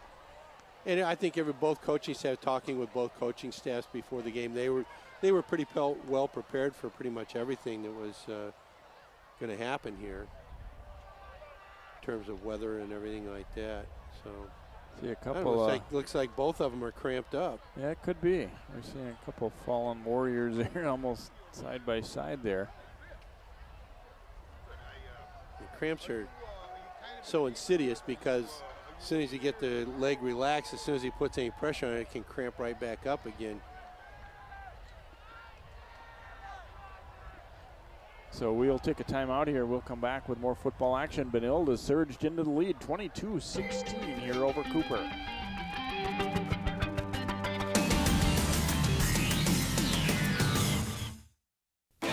day these rats were playing in the woods. Wanted some matches and that's no good. Listen to smoke before you give it a try. Only you. Don't play with matches. Don't play with fire. Cause there's nothing very funny about nothing very nice. Homeless mind. So if a gorgeous force is what you desire, don't play with matches. Don't play with fire. Only you can prevent wildfires. Fire. The bad news is we had a couple guys injured. The good news is it appears as though it were cramps for both of them. Leroy Taylor of Cooper and Joe Pauly of Benilde St. Margaret's down on the field for a little while, but it seems like they were both having their calves worked on, and hopefully that's all it is. It was a 12-yard play, a completion to Taylor there. And so 1st and 10 from the 32 for Cooper. They are now down by 6, 22-16 after the recent Benilde touchdown. Scott Birch running option to the right, tucks it up, and he gets into the Benilde secondary, gets a block, puts on the brakes, still alive with it. Another nice move, and a big collision, but he's all the way down to about the 41 of Benilde. 27-yard run, and that was a great run. That was exciting. As soon as he gets into the linebacker zone, as he makes his cut here, right there, makes a nice left-hand turn, and he goes, oh, get a block for me. Hawkins does, and he gets up, stops on a dime and goes until he gets knocked out. And Bryson Scott Birch is not a big guy. He's only about 160 pounds, if he's that much. Kellogg takes the handoff, and he's got some room to run. Lynch cutting him down. But Cooper starting to open some things up here, and it will be another first down for the Hawks. Another gain of about 12 for Billy Kellogg, and he's starting to stretch his legs out here a little bit too, as we see Kellogg getting in, and he gets into the linebacker zone. If not for Lynch making a tackle on the ankle, got another 20, 30 yards or a touchdown. Timeout taken here by Benilde, and you see again, we've got to give some credit left side of that line. They really opened up holes. Kellogg has had quite a few runs where he's certainly a dynamic back who's done good things, but there have been a few times when he's had a lot of room to run when he's gotten the football too, so you got to give credit to those guys up front. It all starts up front, you know, as they absolutely. Yeah, absolutely. And the thing is, with a back like Kellogg, you have to sustain your block. You got to stay hooked up. Even if you're not making a great block, you just got to stay in the way of the guy because you don't know where he's going to run and what he is seeing in front of him. And if, as an offensive lineman, if you stay hooked up, if you stay just in contact with your defender, whichever one you're blocking, and he gets a step, any of these backs, but particularly Kellogg, are going to be gone, and that can be the difference between a 3 or 4 yard gain and a 20 or 30 yard gain. 1st and 10, Cooper on the Benilde 29-yard line here as they try and retake the lead. Hand off to Kellogg. And wrapped up on the backside there. Boyle on the stop. Yeah, somebody got a good grip on the back of his jersey just as he went through the line and kept him from breaking free. About a 3-yard pickup. 2nd down and 7 coming for Cooper now as they split 3 guys out wide to the right and 1 left. And off to Kellogg. Kellogg bounces through there. Kellogg up the middle and then dragged down by Lynch once again. Lynch has had to be the guy making the sure tackle on a few occasions here lately for Benilde. Absolutely. And pickup of 10 more for Kellogg, and Cooper making it look fairly easy on this march down the field. You see any penetration on the side that Billy Kellogg starts on, if that defensive end gets into the backfield, he's going to look to cut right back to where he vacated because he has a pretty good idea that the linebacker won't be there. 1st and 10, Cooper on the 16-yard line, down by 6. Scott Birch over the middle, and the pass is complete inside the 5 to Hawkins. Looked like he waited till he kind of came to that second window to look into there and got him the football, gain of 13. Yeah, it looked like that was a pretty good dig by Hawkins, yeah. As we see Scott Birch double clutch the ball, but he gets a good launch on it as he sees that Hawkins clears into that middle zone. We got 1st and goal now at about just outside the 3-yard line. Going power again here as they did earlier to punch it in.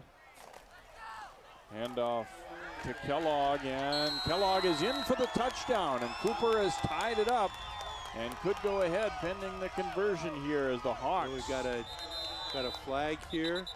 This one was late, I believe, after the way, play. way after the play. Somebody talking or throwing an arm or a hand at way after the play. And this is not good because that could be a dead ball, unsportsmanlike.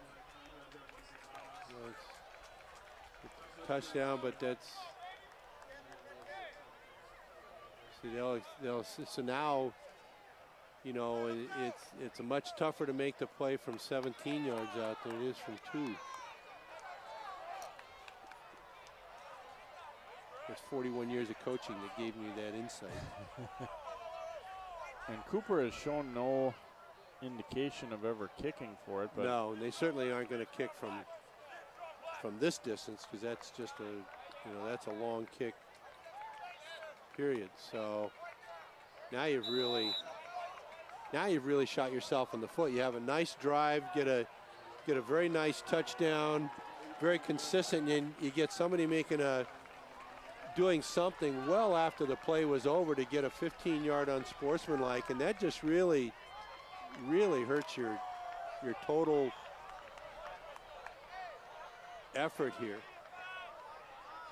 Now we got some confusion here. Trying to take the lead. Scott Birch throwing it up. He's got a man out there, Hawkins, and he drops it. Defender fell down. Gorilla And Hawkins not able to haul that one in. And so it will fall incomplete, and we stay tied up. We have a flag down, looks like, yes, on the near side. Here we see the touchdown run by Billy Kellogg. He really gets smacked hard by Lynch, but not until he's 2 yards into the end zone. Now on the extra point, we had ineligible an illegal procedure. And that's declined, and the pass fails as Hawkins unable to haul that one in. Boy, a bad feeling, first of all, for the defender, Gorilla, who just fell down. Right. And then a bad feeling for Hawkins, because that certainly appeared to be a ball he should have caught. And we'll see he volleyballs this ball. Ooh. Oh, my goodness. Well, as it turns out, wouldn't have counted anyway. But no, but they would have had another play. Yes. So now Cooper will kick off, but the score, instead of being ahead by 2, we're still tied. 5:42 remaining in the third quarter. A lot of excitement. 3 touchdowns now in the third quarter of this game. And we're all tied up. We had 3 touchdowns in the second quarter, now 3 more in the third, and getting that shootout that we got last year between these two. Right. Vega kicking it off here for Cooper. Lynch coming up to get it on the 21-yard line. Has some room to run to the outside. Lynch steps out of bounds just into Cooper territory at the 48, but great field position here for Benilde. Not getting a lot of distance nor height on that kickoff. And kicking right to the guy who is able to come in and catch the ball in full stride. And you see Lynch stepped right out there.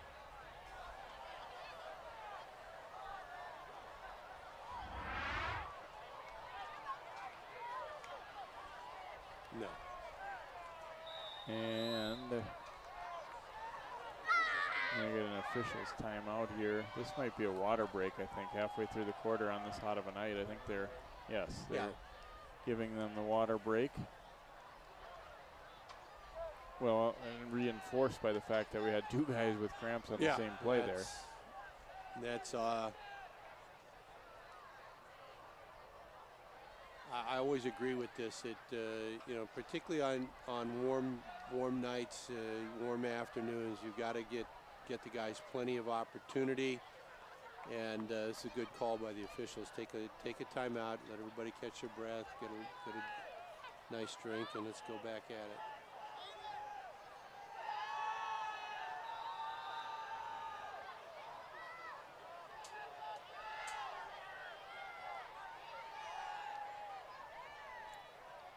Well, in for some excitement for both these teams this season if we have more games like this. Wow, been a good one. This conference has now some very, as you said earlier, Jay, some very evenly matched teams. And you throw Spring Lake Park in here as a pretty good team. Benilde is usually fairly consistent. And you got some teams that have been weaker in the past that are playing better football now. Studsrud keeping it, and he maybe wishes he hadn't, as he was wrapped up there by Hernandez-Guitron, who's had quite a few nice plays here tonight, and he had help as well. And they will lose a couple on that play. That was a very nice play by Hernandez-Guitron, and this is the quarterback counter again. Watch, both guards are pulling, but again, Guitron gets upfield. He gets inside the lead guard and upfield right into the face of Studsrud. Now, as much as we've had occasional sloppiness in terms of handling the ball and everything, that's the first start we've had. Yeah, first penalty. Yep, on Benilde there. So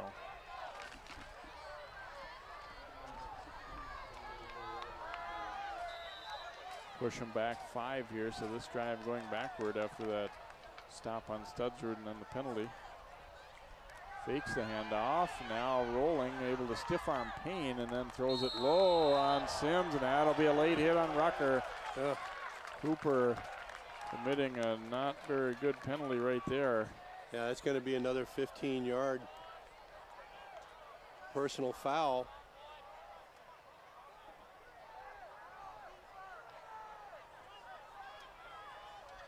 And that's going to, even though it's not going to be enough for the line to gain, it's going to be an automatic first down. Dead ball fouls drive you nuts because those are just personal fouls.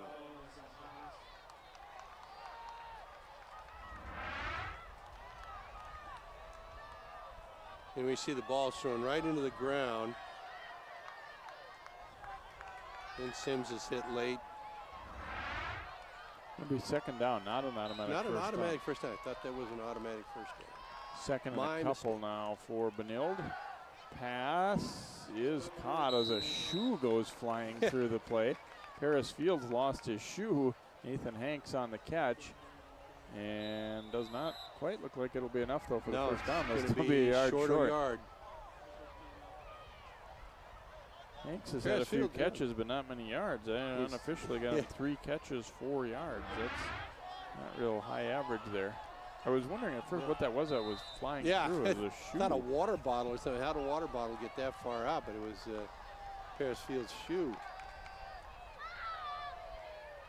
So 3rd and short here for Benilde. I wouldn't bet against Studsrud running this football here. Just running that dive or the quarterback counter. Go snap, but he'll take it straight forward and should have enough for the first down here, it would appear, although he didn't get a whole lot. He didn't get a lot, but he probably got enough for the first down, maybe by half the length of the football, maybe. It's pretty close.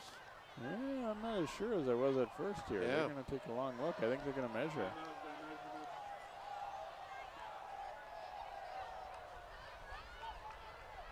Studsrud's been very effective on that straight ahead play.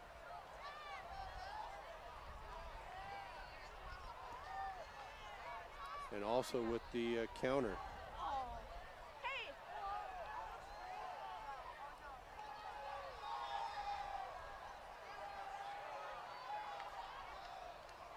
First glance, I thought he definitely got it, but I don't think so now. Oh, very close, but short. Another one of those 3 link jobs, huh? Well, that's a little closer to 5 links, maybe, huh? 4th down coming up. Benilde, pretty easy decision here, I think, to go for this. Well, this is where you think that, you know, they have shown that they will run their power formation.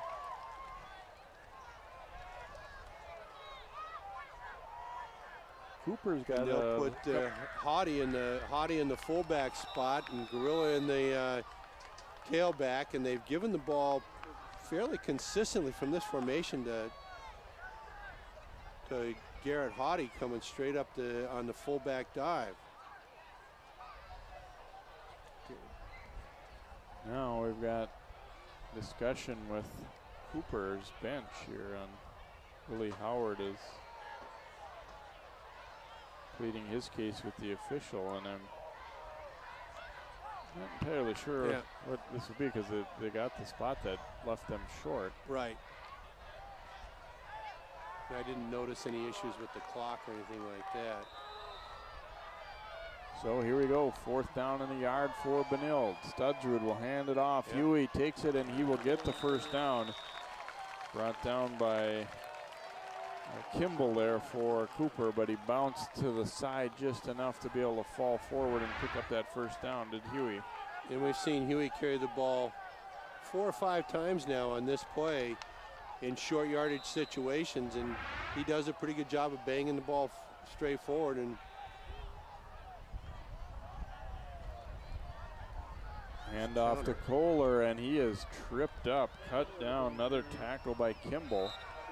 Andrew Kimball is the leading tackler in the first half, and he's been in on a lot of plays, and you don't expect a defensive tackle to be making a lot of plays like that, but that counter crisscross inside like that inside handoff, that was a nice play by Kimball to keep that to a 1-yard gain. 2nd and 9. Studsrud rolling out, throwing back across the middle to Kohler, and he's got it. Breaks a tackle. Kohler has a chance to get in. He's tripped up and will end up just short, down around the 2-yard line. Pickup of 34. Coach Hanks told us that we would probably see a little bit of Mikey Kohler playing in the wing position, and certainly we have, and making a nice catch, making people miss, and getting downfield. Make the play. First and goal at about the 4-yard line, 3 or 4 yard line. Benilde's knocking on the door here. Studsrud faking it to Gorilla, rolling out now, tucks it up, and got in for the touchdown. He was met right at the goal line, and the ball just got over the line because he ended up on his back in the field of play. So the ball just penetrated the goal line enough to give Studsrud his second touchdown of the evening. And we've got an injured player down there for Cooper. And it is it's Koskela, 42.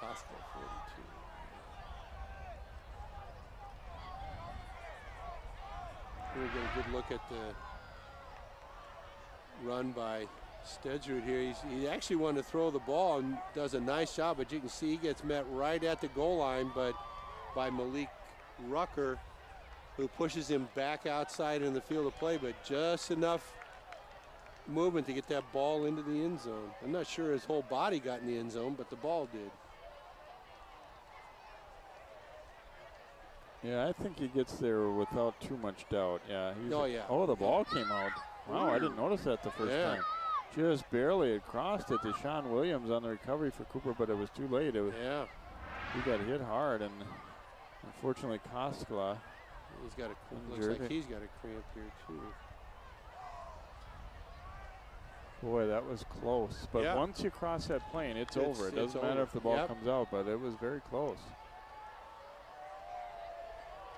I think I saw the Benilde coaching staff signaling that they were going for 2, so they're going to try to get the full 8 here and take this out to Cooper here. Which in a way surprises me, because if you take 1 here, then you've got that 7-point lead at least. Right. Yeah, let's see when this ball comes out. It was very close. Studsrud getting right there. It's he's over. Crossed. But boy, that's a bang play, because that ball goes right to the floor. Extremely close, but I could say that video would support the call. Oh yeah. Yeah, it looks like he gets to the goal line and then the ball is knocked free. But boy, I tell your guys, hang on to the ball, fellas. You know that play may not always go your way. Gonna kick it. Oh, now. they are gonna kick. Okay. Kohler will kick, or at least line up that way to get the backup quarterback. Goldstein is the holder. Puts it down, and it is blocked. So it'll stay a 6-point game. 28-22, Benilde St. Margaret's. It's been a wild third quarter. Third score of the quarter by the Red Knights. And, very low kick by Mikey Kohler, and ball never had any elevation on it. He's got a good strong leg because he's banged a couple through tonight, but that one was just not there, blocked by the Cooper front, and now we'll have another kickoff. Here I was thinking they were kind of taking the safe 1 point there, and it turns out they don't get it. Yeah. Oh, the ball was bobbled by the holder there. I saw it looked like Kohler was kind of griping a little bit at Goldstein, and it looked like he let the ball start to tumble. Usually not a good thing.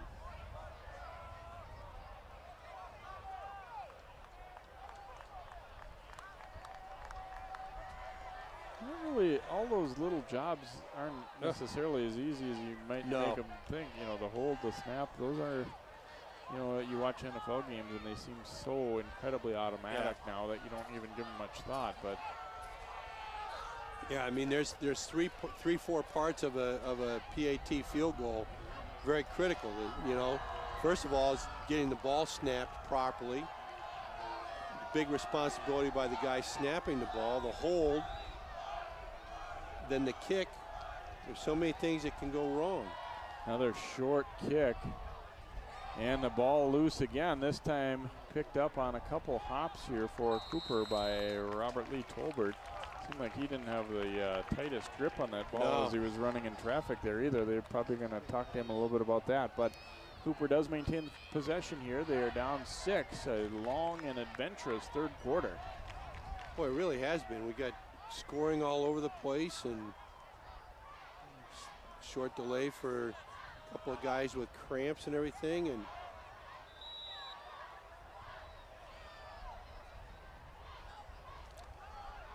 Cooper with the football on the 32-yard line. Payne and Kellogg in the backfield with Scott Birch. They go to Kellogg on first down, and he is wrapped up and dragged down. McFarland there defensively with a little help from Boyle. a gain of about 3 for Kellogg. Kellogg's racked up some pretty good numbers. He's got to be close to, if not past 100 tonight. And we're not even into the fourth quarter yet. Back to Kellogg, and he is met and driven down hard. As nice job up front by for Benilde by Fitzgerald, Barrett Fitzgerald there wrapping him up. Maybe a short loss on this play.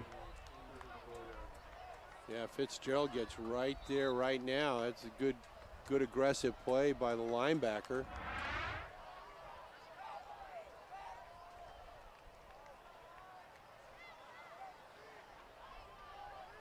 So a 3rd and 8 coming up here for Cooper. I'd watch Taylor if I were Benilde right here. Want a little screen set up right over the middle to Kellogg. Kellogg breaking free, and Kellogg has a chance to go.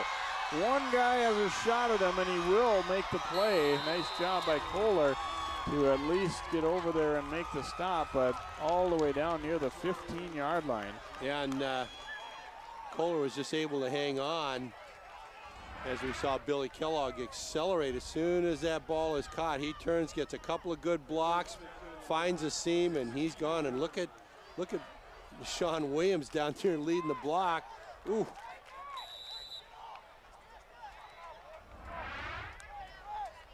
So Cooper rattling off a 41-yard play there.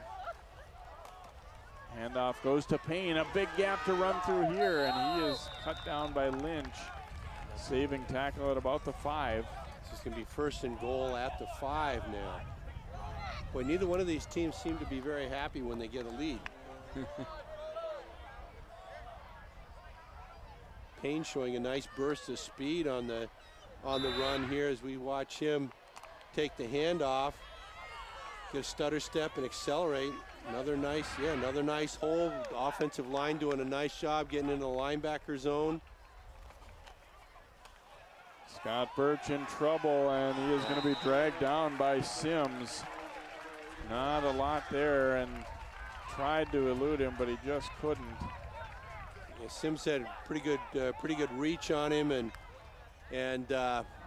again the good call by the defense. They got 8 guys up on the line of scrimmage, and that just leaves one guy free, and that happened to be Sims, and that happened to be where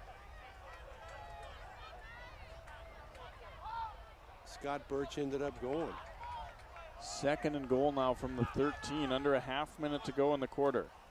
Rice and Scott Birch, rush coming, throws, intercepted by Lynch at the goal line. Lynch bringing it back here for the Red Knights and brought down around the 20.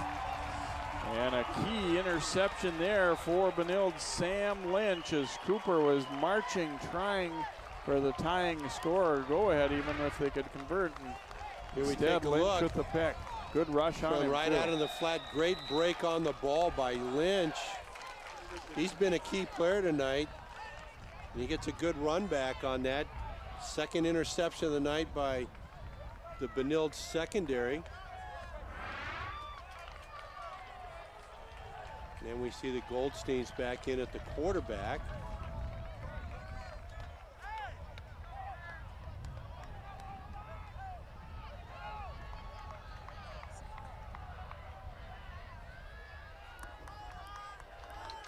think we've got things squared away and ready for play here. Only 14 seconds remaining in what's been a wild third quarter.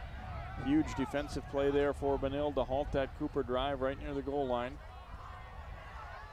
And Goldstein will take the snap here.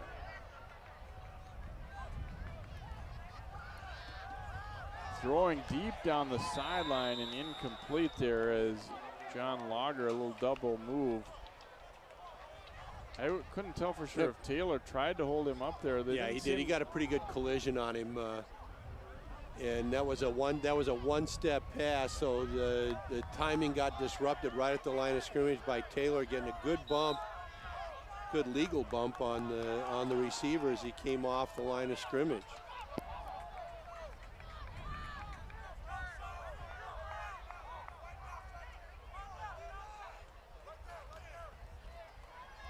Goldstein under pressure. Ooh, and he is hit and brought down hard as Cornell Walker drops him in his tracks.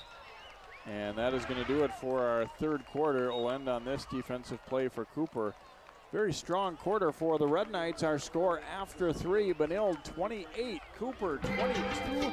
Fourth quarter on the way next year on 12 Sports.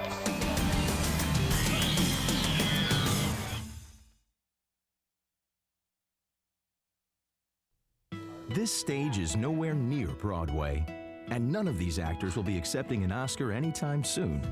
Still, they are rehearsing for something important. While they learn their lines, they're also learning teamwork, discipline, self-confidence, that everyone has a part to play. Skills that will make them stars long after the curtain falls. The National Federation of State High School Associations reminds you that when kids take part in high school activities, they get set for life.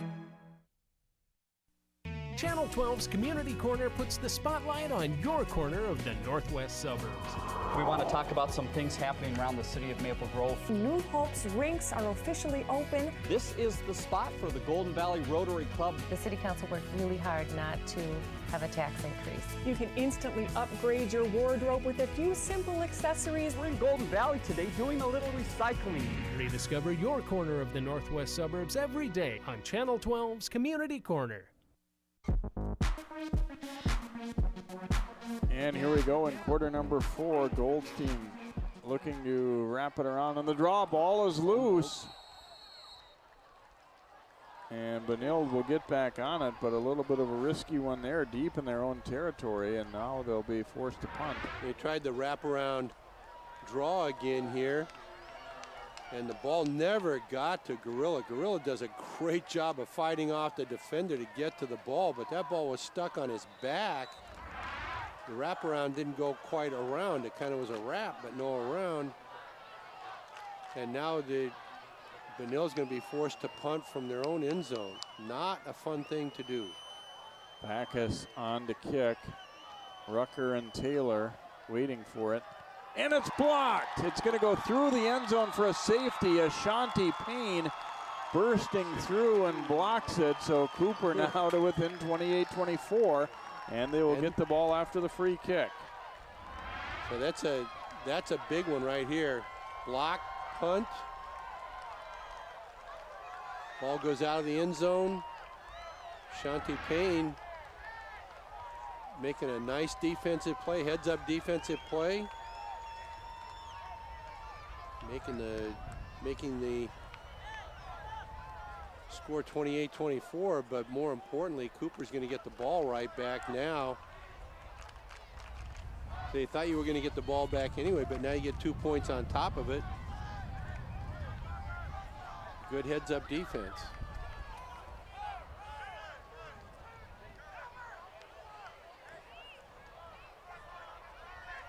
They came close to getting a punt earlier in the game, and in a crucial situation early fourth quarter, Ashanti Payne makes the play, bursting through to block that punt.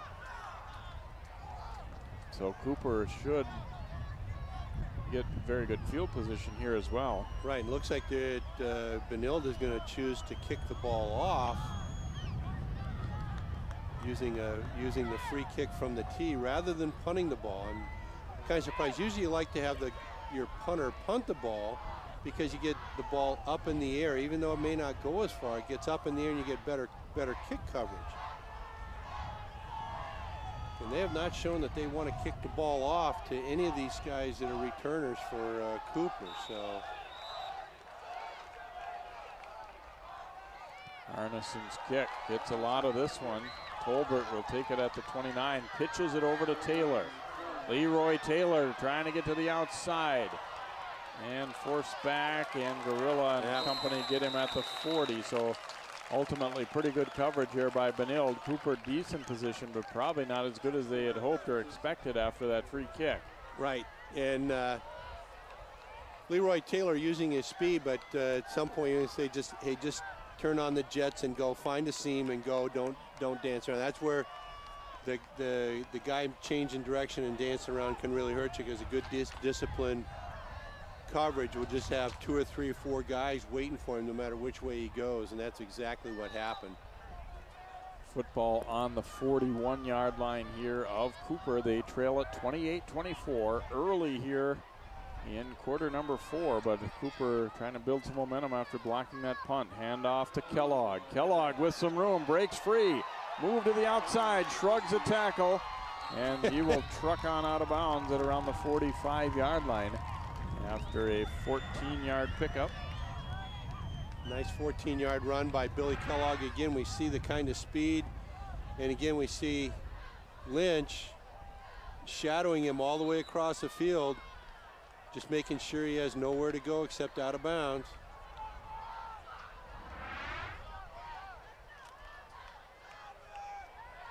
But Billy unofficially at 122 yards here tonight. He's had a very good night running the football.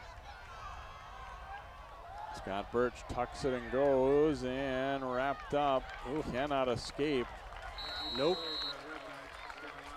Backus wouldn't let him free there. Good job, good grip to hang on, and it'll be a loss of about 3 on this play.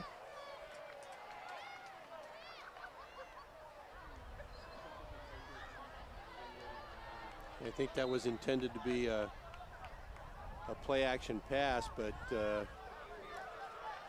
Bryce and Scott Birch just didn't get going with it. I'm kind of thinking that they've had such good success running the ball. Why not run until they make you do something? Now you almost have to throw with 3rd and 13. And they hand off instead to Payne. Ashanti Payne will go. They almost have to throw, but not quite. Not quite. 49-yard touchdown run for Ashanti Payne, and Cooper is back in front.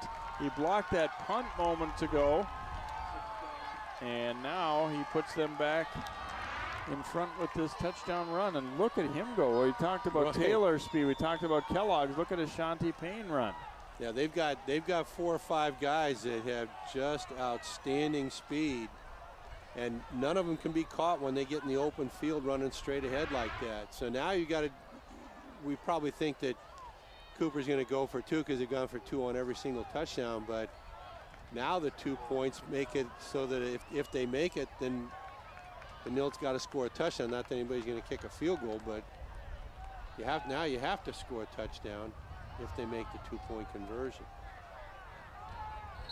And Cooper's going to use a timeout. They were a little bit unsure of things, it looked like, coming out and getting into that set. So they're going to use a timeout. 9:50 to go in the ball game. What a wild one. Cooper has surged back in front now at 30-28. Here we see Shante Payne making a nice turn to the right, turning right upfield. I'm impressed that the receivers are doing such a good job consistently on downfield blocking, that they're getting in the way of the corners and the safeties many times and cutting off the angles for the D-backs to get to the running plays. See, Payne has had a couple of touchdowns and also forced a safety with a blocked punt. So one of the guys that's certainly done some good things here tonight.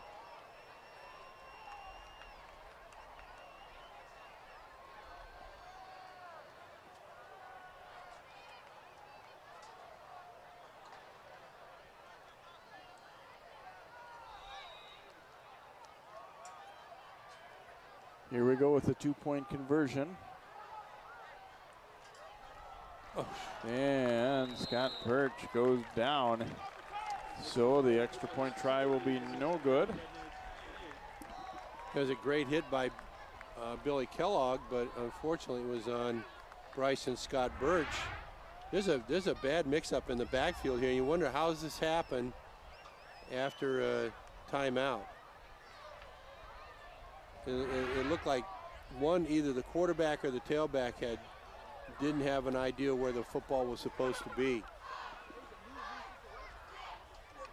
And it looks as though perhaps Bryce and Scott Birch getting a little demonstration on how he should have turned. Maybe it was one of those things. Well, no matter how you slice it, it didn't work. So. No, it didn't work. And if it's a passing play, you want your tailback to attack the edge very hard and not just stand back there and wait for things to happen. So I'm not really sure whether that was supposed to be a run, a pass, or because it never got off the ground. Unfortunately for Cooper, it still leaves them with the lead, but only 2 points. Vega will kick off here for Cooper. Driving it toward the sideline, and it is going to go out of bounds. Yes. Ball will go to the 40-yard line. This is very much having the look of don't put this one in the books until we're at 0 on the clock for either team here, the way we're going back and forth. And not just that they've been able to score, but that they have at times been able to score so quickly. Yes. And that drives have been 3, 4, 5 plays and hitting up, gobs of yardage. But we've also had 7 or 8 turnovers in the game. So I mean, it's been a real challenge to keep. Everybody's got to work to stay focused. When you got a game like this going, you never know what's going to happen. You got to stay focused to stay on top of everything. Still a lot of time to go here. 9:50. Studsrud handing it off. Huey takes the handoff, and he's got some room. Now looking to cut it back. Rucker meets him and then slung out of bounds by Williams down around the 40-yard line. Pick up about 25. And Deshaun Williams is shaken up on the play. 26-yard gain actually there. And that was the sweep, but instead of cutting it up, Huey takes it out. I don't know how Deshaun Williams, and just another cramp. That's what it appears anyway, the way they're stretching that lower leg there. Yep.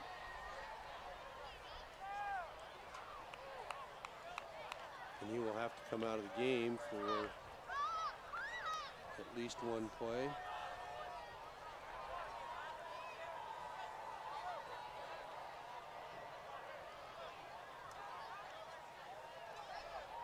Early season, hot games, warm night. That's absolutely. That's something you see, especially in these late August games.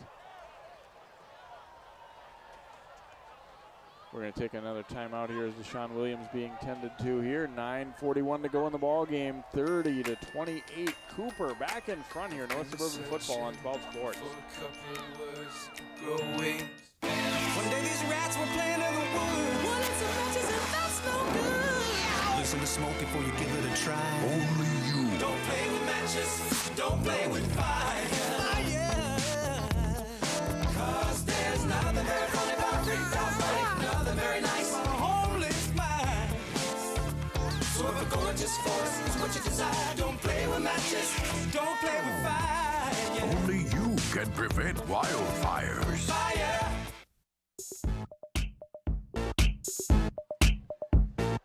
And welcome back to Deshaun Williams hobbling off here. It certainly appeared to be another cramp, and more than likely you'd think he'll be able to come back in, but those are very debilitating for at least for a short term. Exactly. And also kind of unpredictable about when it might come back. You all of a sudden feel pretty good, and then minute or two later it might be back.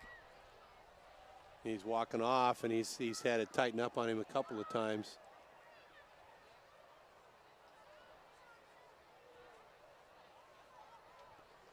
Well, Benilde is stuck with their running game exactly the way they have all the way through. They run the sweep, they run the counter, run the quarterback counter, run the cornerback counter pass. They really are not doing a lot of wild stuff. They're just doing it very consistently. Studsrud running into traffic this time, and he came to an instant stop there as he's colliding with Hernandez Guitron there.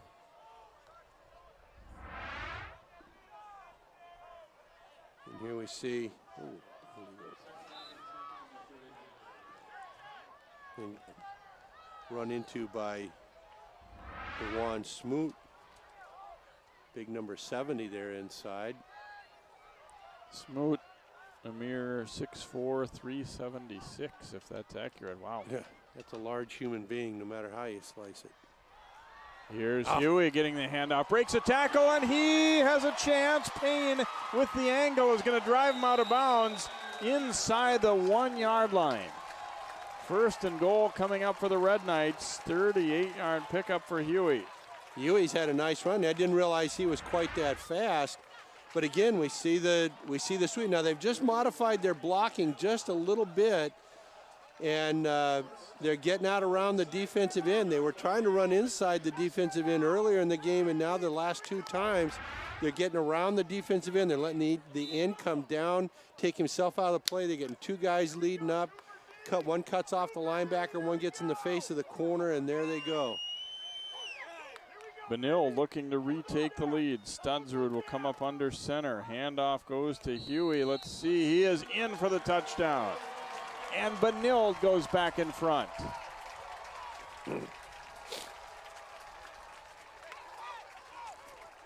Able to finish off the drive, gets his reward after he ran it down to the 1-yard line, and he'll punch it on in. Well, he's had 3 or 4 very nice carries tonight. As we take a look inside here, the dive. That's been their standard play in short yardage. Give the ball to Huey, running right off the guard, right in the A seam. The lead right now at 4, so you pretty much are relegated to going for 2 here. 1 doesn't really do you anything. No, 5-5-1 actually hurts you, I think. If that's possible, having a point hurts you, but. And we might have another cramp on a Cooper player, it looks like. Taylor again, Leroy Taylor over there on the far side. He is going to get up and hobble off, but that's the thing when we've seen it happen with both teams, you realize you're going to give everybody the benefit of the doubt on this night because it's happened enough times. Yep.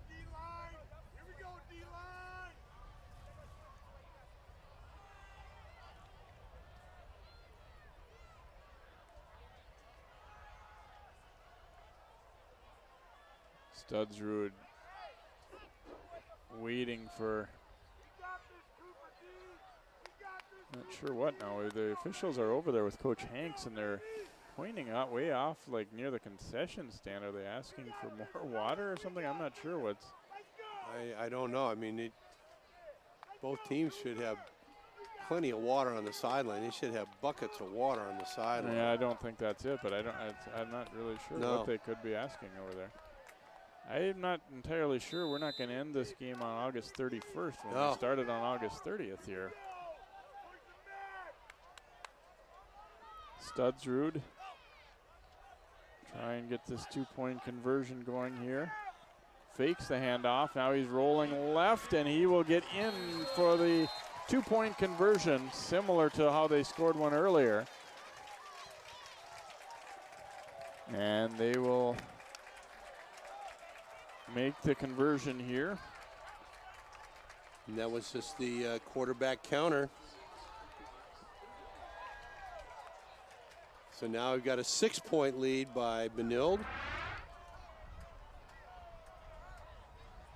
Stensrud does a nice job on that counter. He's run that play very well all night long. And you really have to have the discipline on defense to mark both the running back and the quarterback. If you're not aware of where both those guys are, and usually the player or the defensive player at the end of the line on the side of the running back usually has to be aware of what the quarterback is doing, because the quarterback will give the ball to the running back going toward from the left to the right, and then the quarterback will come back to the left. If the defensive flank isn't aware of that or forgets that they need to be aware of it, then it's really a problem. Short kick here. Tolbert taking it, and he'll be brought down at about the 35-yard line.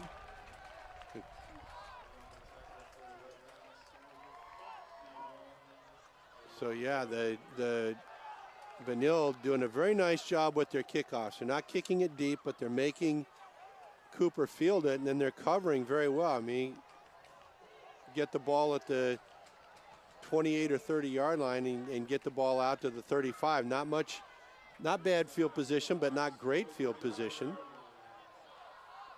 I'm not sure how much, but there were at least a good 5 seconds. I have no idea. The clock just kept on running there when that play stopped. Yeah. When it's this much time to go, it doesn't seem as big a deal, but later in the game, it sure will. It certainly will. Scott Birch throwing deep downfield for Rucker and well covered, and Kohler was there, and it's incomplete.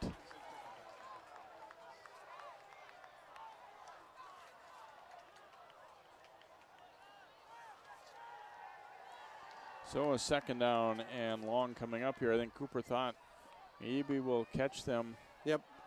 Cheating up to play that run. Play that run, and we'll catch somebody flat-footed. But as we were told that Mikey Kohler is he was an all-conference player last year. He's done a really good job so far tonight. Oh, goodness. Here's Billy Kellogg into the secondary. Kellogg making the move, and he is gone. How many huge plays can we have in this game? 65 yards for Billy Kellogg, and Cooper ties it up pending the extra point. And this is where those 5 seconds can really matter, because they're scoring both teams are scoring so quickly that it's, at 5 seconds, that can be a whole play or two. And that can be a touchdown. That's the third touchdown in a span of 1 minute and 38 seconds. Yes. And do you have any feeling that it's not going to continue? I mean, no, not at all. Both defenses are kind of tired and shell-shocked right now, and both offenses, for some reason, seem to be energized. Scott Birch looking to throw the fade out to the corner, and nobody home. So we're going to stay tied, as they had a mix-up on routes there, and that one sailing harmlessly into the corner of the end zone. Malik ran the curl, and Bryson threw the fade, and boy, you can see Billy Kellogg's now stretched out to nearly 200 yards rushing today, and that's his second touchdown.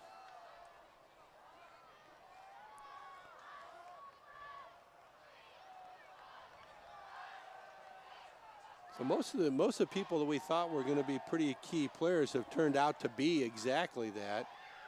And somebody's going to have to step up defensively, or we're just going to going to end up being a track meet. We're going to have to put some more digits up on the scoreboard, because we're already 72 points scored in the game. A lot of excitement back and forth. The one set of people not real thrilled are the defensive coaches for both teams right now. I'm sure they aren't. And you get into a game like this, and things seem to feed on each other. The offensive lines maybe play a touch harder because they want their running backs to go. And it just works out that way. And here we got another guy running hard. Kohler keeps on moving before he's spun down near midfield, and Benilde trying to counterpunch. Each team just keeps coming right back at the other here with big plays. And that was a nice run back by Kohler. He cut in front of Lynch. Again, earlier in the game, they had a mishandle on that, and this time Kohler stepped in front, gets the ball exactly to midfield on the far hash mark.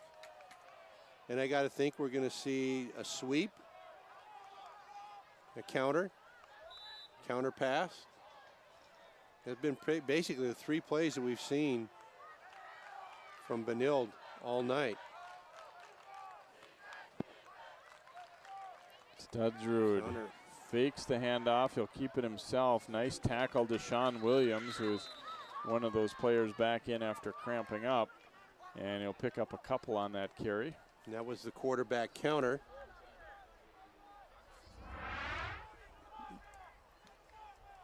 You see Studsrud is trying to find a place to run. That was pretty well defended. Gain of about 2. But if you take a look down the line of scrimmage, Jay, you'll notice that the guards on one side, notice that the line on this side of the line of scrimmage is slightly deeper than the other side. Usually that indicates where we're going to have guys pulling from. Studsrud to back us, but he set him up for a hit from Fields. The corner looks like Fields got shaken up a little bit on that one. Ooh. Fields makes a nice hit.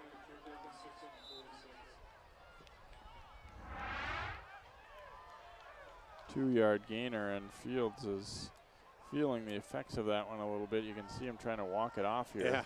3rd and 6 for Benilde. We are tied up at 36 all.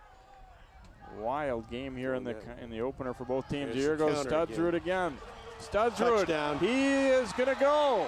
Unbelievable. How many long TDs do we have left in it? 46 yards this time, and it's 42-36 Red Knights.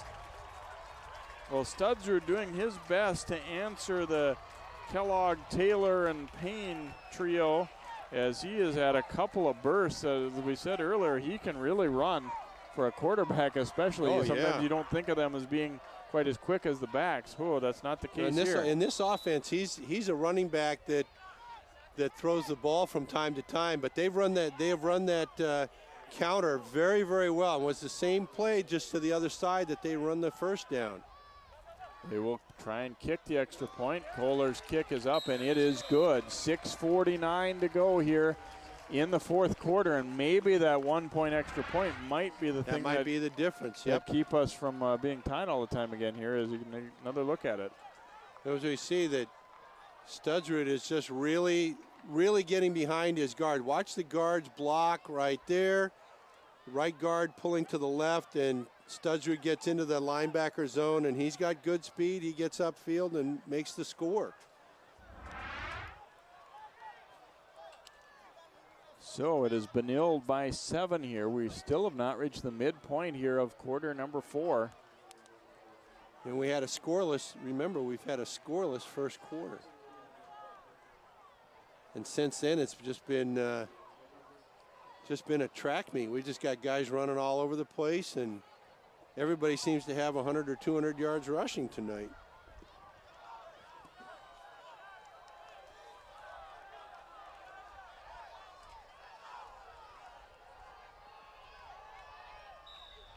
Arneson getting set to kick it off here for Benilde. Which team's defense can make a play? Yeah.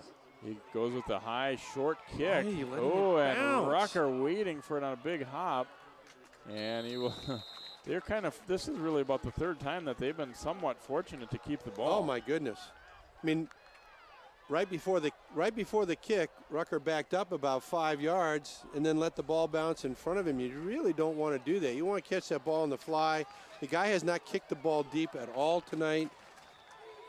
Players have to recognize that, as do coaches. Coaches have to put their players in the position to handle the ball. Here we're at about the midway point of the quarter. We're going to get a timeout for water. Yes.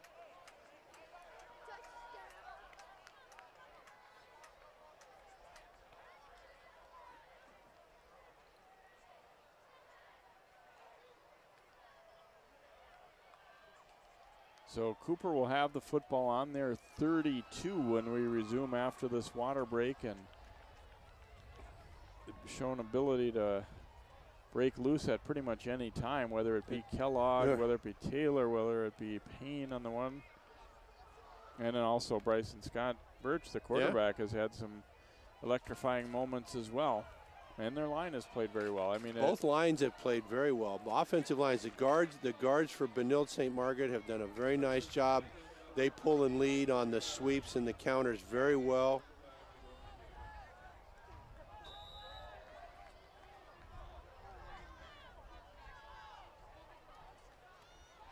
From the 32, Scott Birch throwing it deep downfield for Rucker, and he's got it, and this will be a touchdown.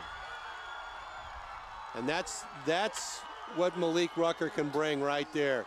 The great speed down the sideline, good hands to catch the ball. And we have another 68-yard play for a touchdown. I'm getting to the point where you'd be almost as excited for like a nice tackle in the backfield or something. Something like that, yeah. I mean, both defenses are playing shell-shocked right now. Both defenses can't believe that they're just getting run right through here. And, boy, that was just a nice ball by Bryson Scott Birch to put the ball right on Malik Rucker's hand. Malik makes a nice grab and gets up the field and puts the ball in the end zone.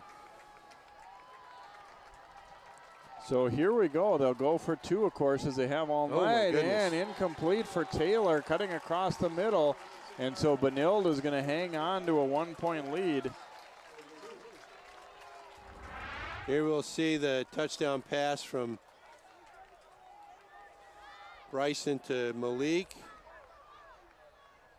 Malik had a step or two on the defender, and the defender goes down. As soon as he goes down, the ball is caught. It's a touchdown. There's no doubt about it. Again, I'm just a little, sometimes I get a little confused as to you got such good running backs and good running game. You got the ball on the 2-yard line. But that's part of it. But now we've got a 1-point game. And who knows where this is going to go again. Again, just the way this game has gone, you know, in some games you might say, well, we held to keep it one halfway through the fourth. That could be it, but right. I would not bet on it here. There might be 5 more touchdowns in this game. It might be the last guy that has the ball scores. And who knows what that end result is going to be. Vega kicking it off. Lynch ranging over on the 18. Lynch breaks through the first wave and then dragged down and close to the 40-yard line, though. Even the returns are pretty big right now. Benilde has gotten fairly good returns all night. Benilde's kickoffs have been so short that both teams are getting comparable field position. But this is where the defense, I realize we got a lot of guys on both teams going both ways, but this is where somebody on the defense has to be a leader and step up and say, hey, I'm not going to let that guard block me. I'm not going to let the quarterback beat me. I'm going to go and make the play. Huey taking the handoff, struggles his way forward. Pretty nice pickup there, brought down on the play by Jackson for Cooper. How many times do we think that, well, that was a 5-yard gain, there's no big deal tonight.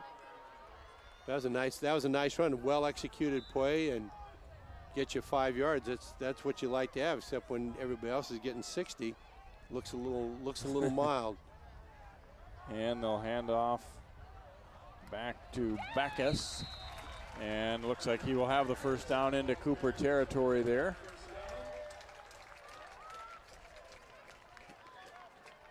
And once again, watch how the offensive line sets up. You can get a feel for who's going where by the depth that the offensive linemen have off of the football. Now this is a spot where if you're Benilde, I mean, obviously you would take points any way they would come, but right. You'd actually prefer a longer drive here than you'd like to eat up the clock. Yeah. Yes, absolutely. Huey takes the handoff, and the ball comes loose. Looks like Cooper might have it, and they do. Turnover forced. Here's a defensive play finally for one of the teams as they force the turnover, and Jackson on the recovery for the Hawks. And that's a nice 9-yard run for Huey.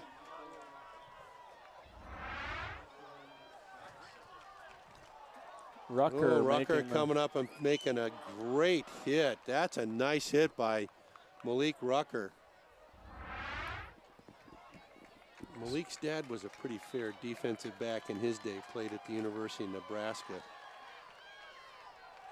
And he could bring it. Football at the 40-yard line of Cooper. They're down by a point. Hand off to Kellogg. Kellogg about 5 on that carry.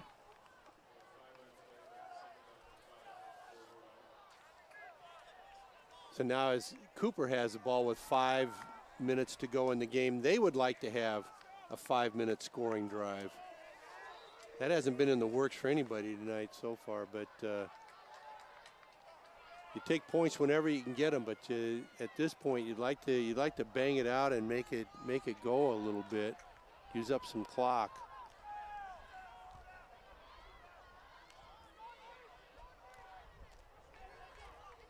Scott Birch handing it off to Payne.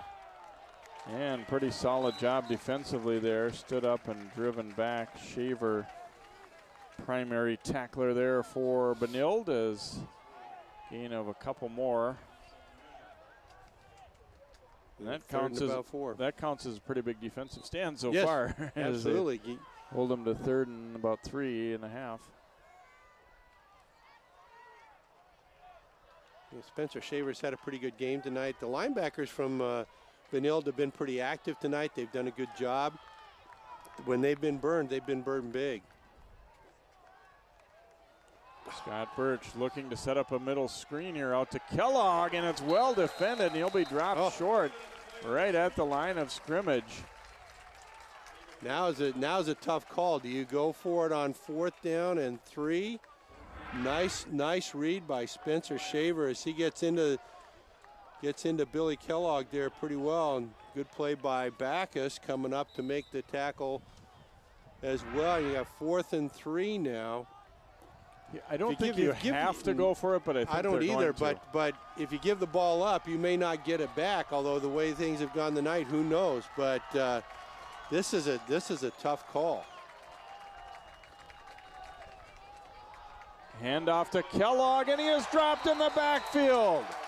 Tremendous surge to get to him by McGill for Benilde, and they make that one defensive play they need. That was the biggest defensive play of the night right there. McGill holds his ground very nicely and makes a one-on-one play on that. That's the first time Billy Kellogg's been brought down by one guy tonight. Nice defense after the turnover for Benilde to preserve a 1-point lead. 3:11 to go in the game.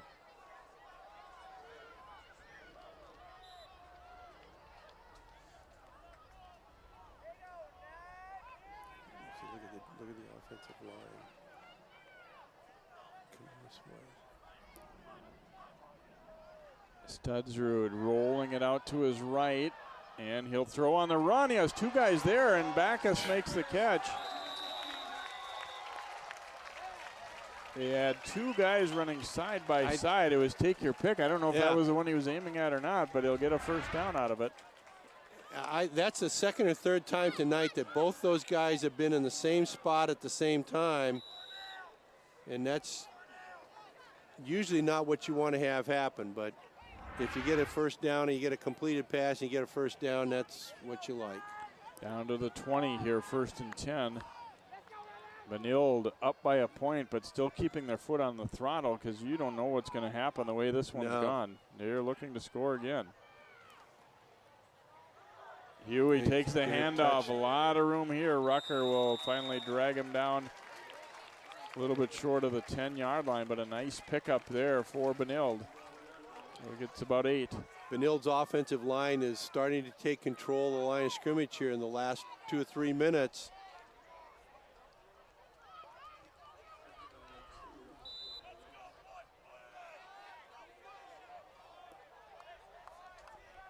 Benilde, I would think, you don't want to slow yourself down or change your tempo, but they're trying to use a little time between plays here. Absolutely, I would. I'd want to use as much as I could. Studsrud keeping it. Nice little cutback, and he falls just short of the end zone down to about the 2.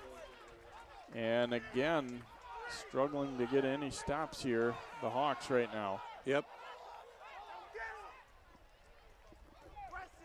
You know, and even a touchdown and a 1-point conversion still puts it at 8 points. So you're still within a touchdown and 2-point conversion of at least tying. So this is going to end up coming down to being a wild game. Studsrud walking up under center now to Gorilla, and he did not quite make it. And now a timeout, I think, will be taken by Cooper here. Yeah, they've got to use their timeouts effectively here. Good strength to hold them back. Yep. I was almost thinking before that play, I don't think it goes against most people's mentality, but would they be better off possibly letting Benilde score here? Timing to preserve the clock. I mean, because they, you know, like we said, even with a 1-point conversion, which they would probably do, would only put you up by 8. You know, and you wouldn't risk going for 2 and missing it, because then if you make it, you're up by 9. You can't be caught. But if you miss it, you can lose, and that's. And the ball's nearly on the goal line. We're at 2nd and goal. At this point, I'd almost tell my quarterback, use as much time as you can.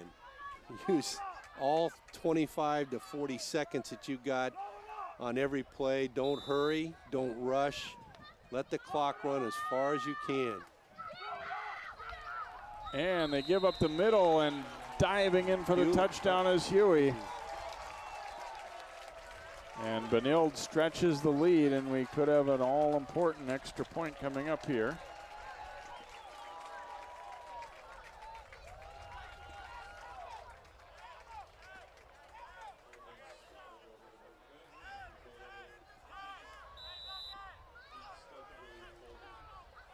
Six touchdowns in this fourth quarter, plus that safety. You gotta be kidding me. 1 point extra point try, and no good. So we stay at 49-42, a minute 51 to go. There's a Cooper chance for is 2 more very touchdowns much in here. it. Yep. Cooper is not out of this thing, not by a long shot. Yeah, they look like they were maybe backing off and not really caring. I think they did let them score that. And I think it was probably not a bad idea. No. Well, you know, the way the numbers worked, you weren't going to be completely devastated by a score, but now you've put yourself in a position that you were behind anyway, so you had to score anyway. So now you're just giving yourself as much time as you possibly can to score. I'm going to see if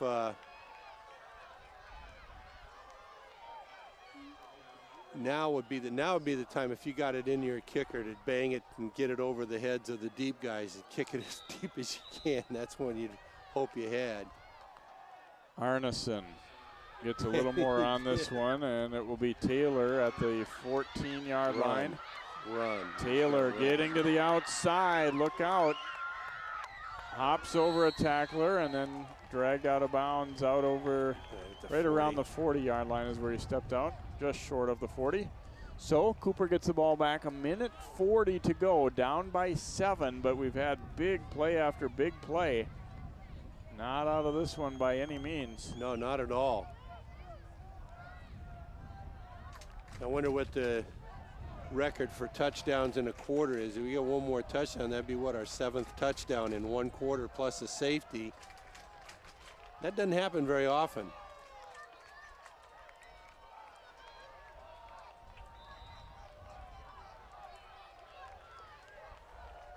Benilde had a big defensive stop last time. They'll try and do it again here. Scott Birch flaring it out. Kellogg in space, cutting it back, and then just falls to the turf. A gain of only about 3. It almost looked like his leg cramped up right there, because yeah, it did. He's limping on it.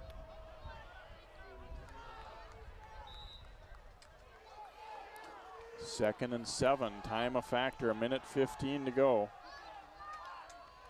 Scott Birch looking to throw, complete to Taylor. Nice solid tackle by Lynch. Not very close to a first down, but not quite, it looks like. Looks like he's short by just a little bit. And he's short by about the length of the football. Clock continuing to run, under a minute now.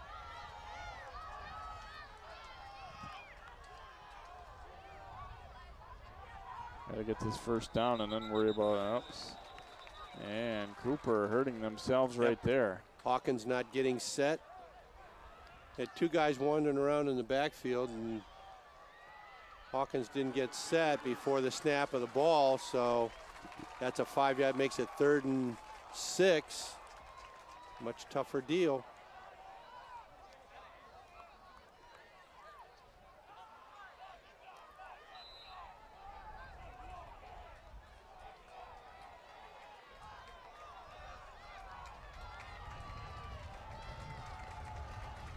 Only 35 seconds to go in a wild one here. Scott Birch throwing, completes it to Taylor, and he will have the first down. They drag him down right at midfield, got the first down. So the clock will stop briefly, but only 26 seconds to go. And Cooper's going to be they're throwing the ball short, but Benilde is giving up the short flat. They're going to let Taylor catch the ball in the flat. They're just going to surround him and not let him run. He's going to spike it here. Incomplete pass. 18 seconds to go. You got time for about 2, maybe 3 more plays. Now you really put the onus on yourself to get the ball off clean and find your receiver.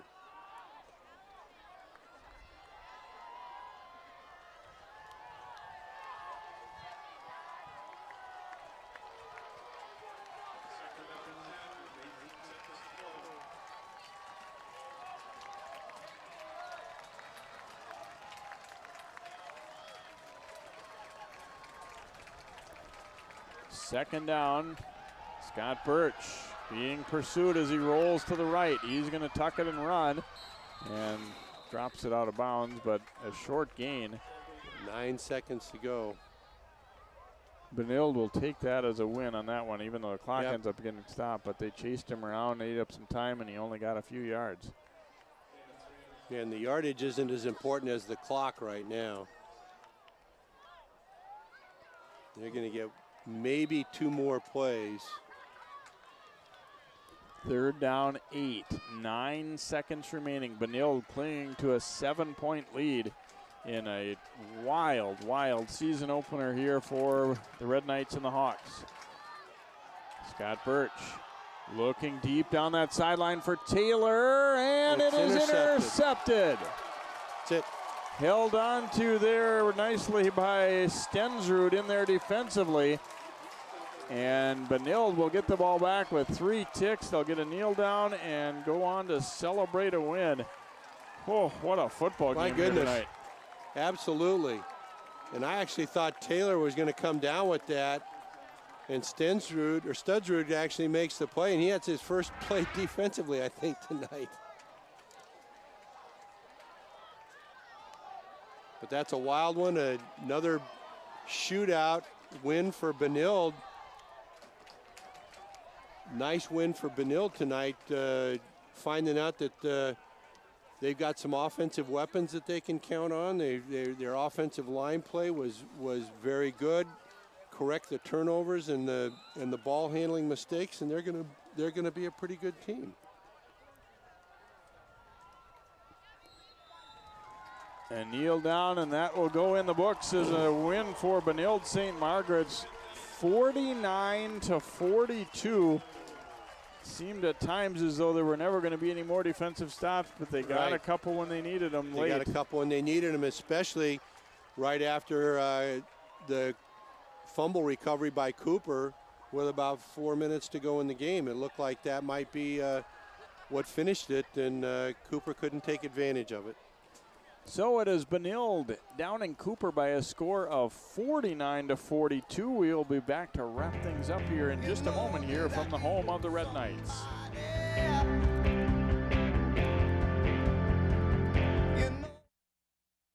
2, 3, This isn't Madison Square Garden. These drills probably won't make anyone a #1 draft pick. But these players are practicing for something important. While they work on their jump shots, they're also learning teamwork, discipline, self-confidence, how to deal with wins and losses. Skills that will make them winners long after they leave the court. Support high school activities in your community, because when kids take part, they get set for life. If you could see anything in the world, what would it be? I'd love to see Paris. I like to see cupcakes falling from the sky. To save your vision in the years ahead, call your eye doctor for a comprehensive eye exam today. Then call 1-800-437-2423 or log on to seeabettertomorrow.org to learn about glaucoma and macular degeneration. I just want to see more of the things I love.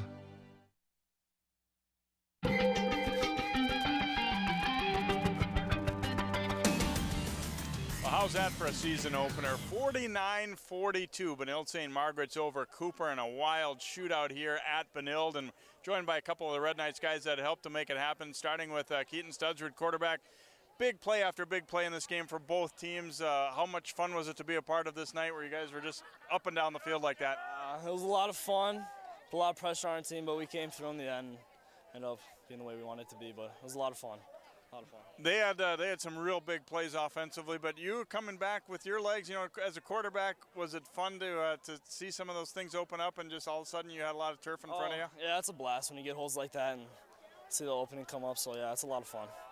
Our line blocked very well, so they got the job done exactly how we wanted to do it, so yeah, it went well.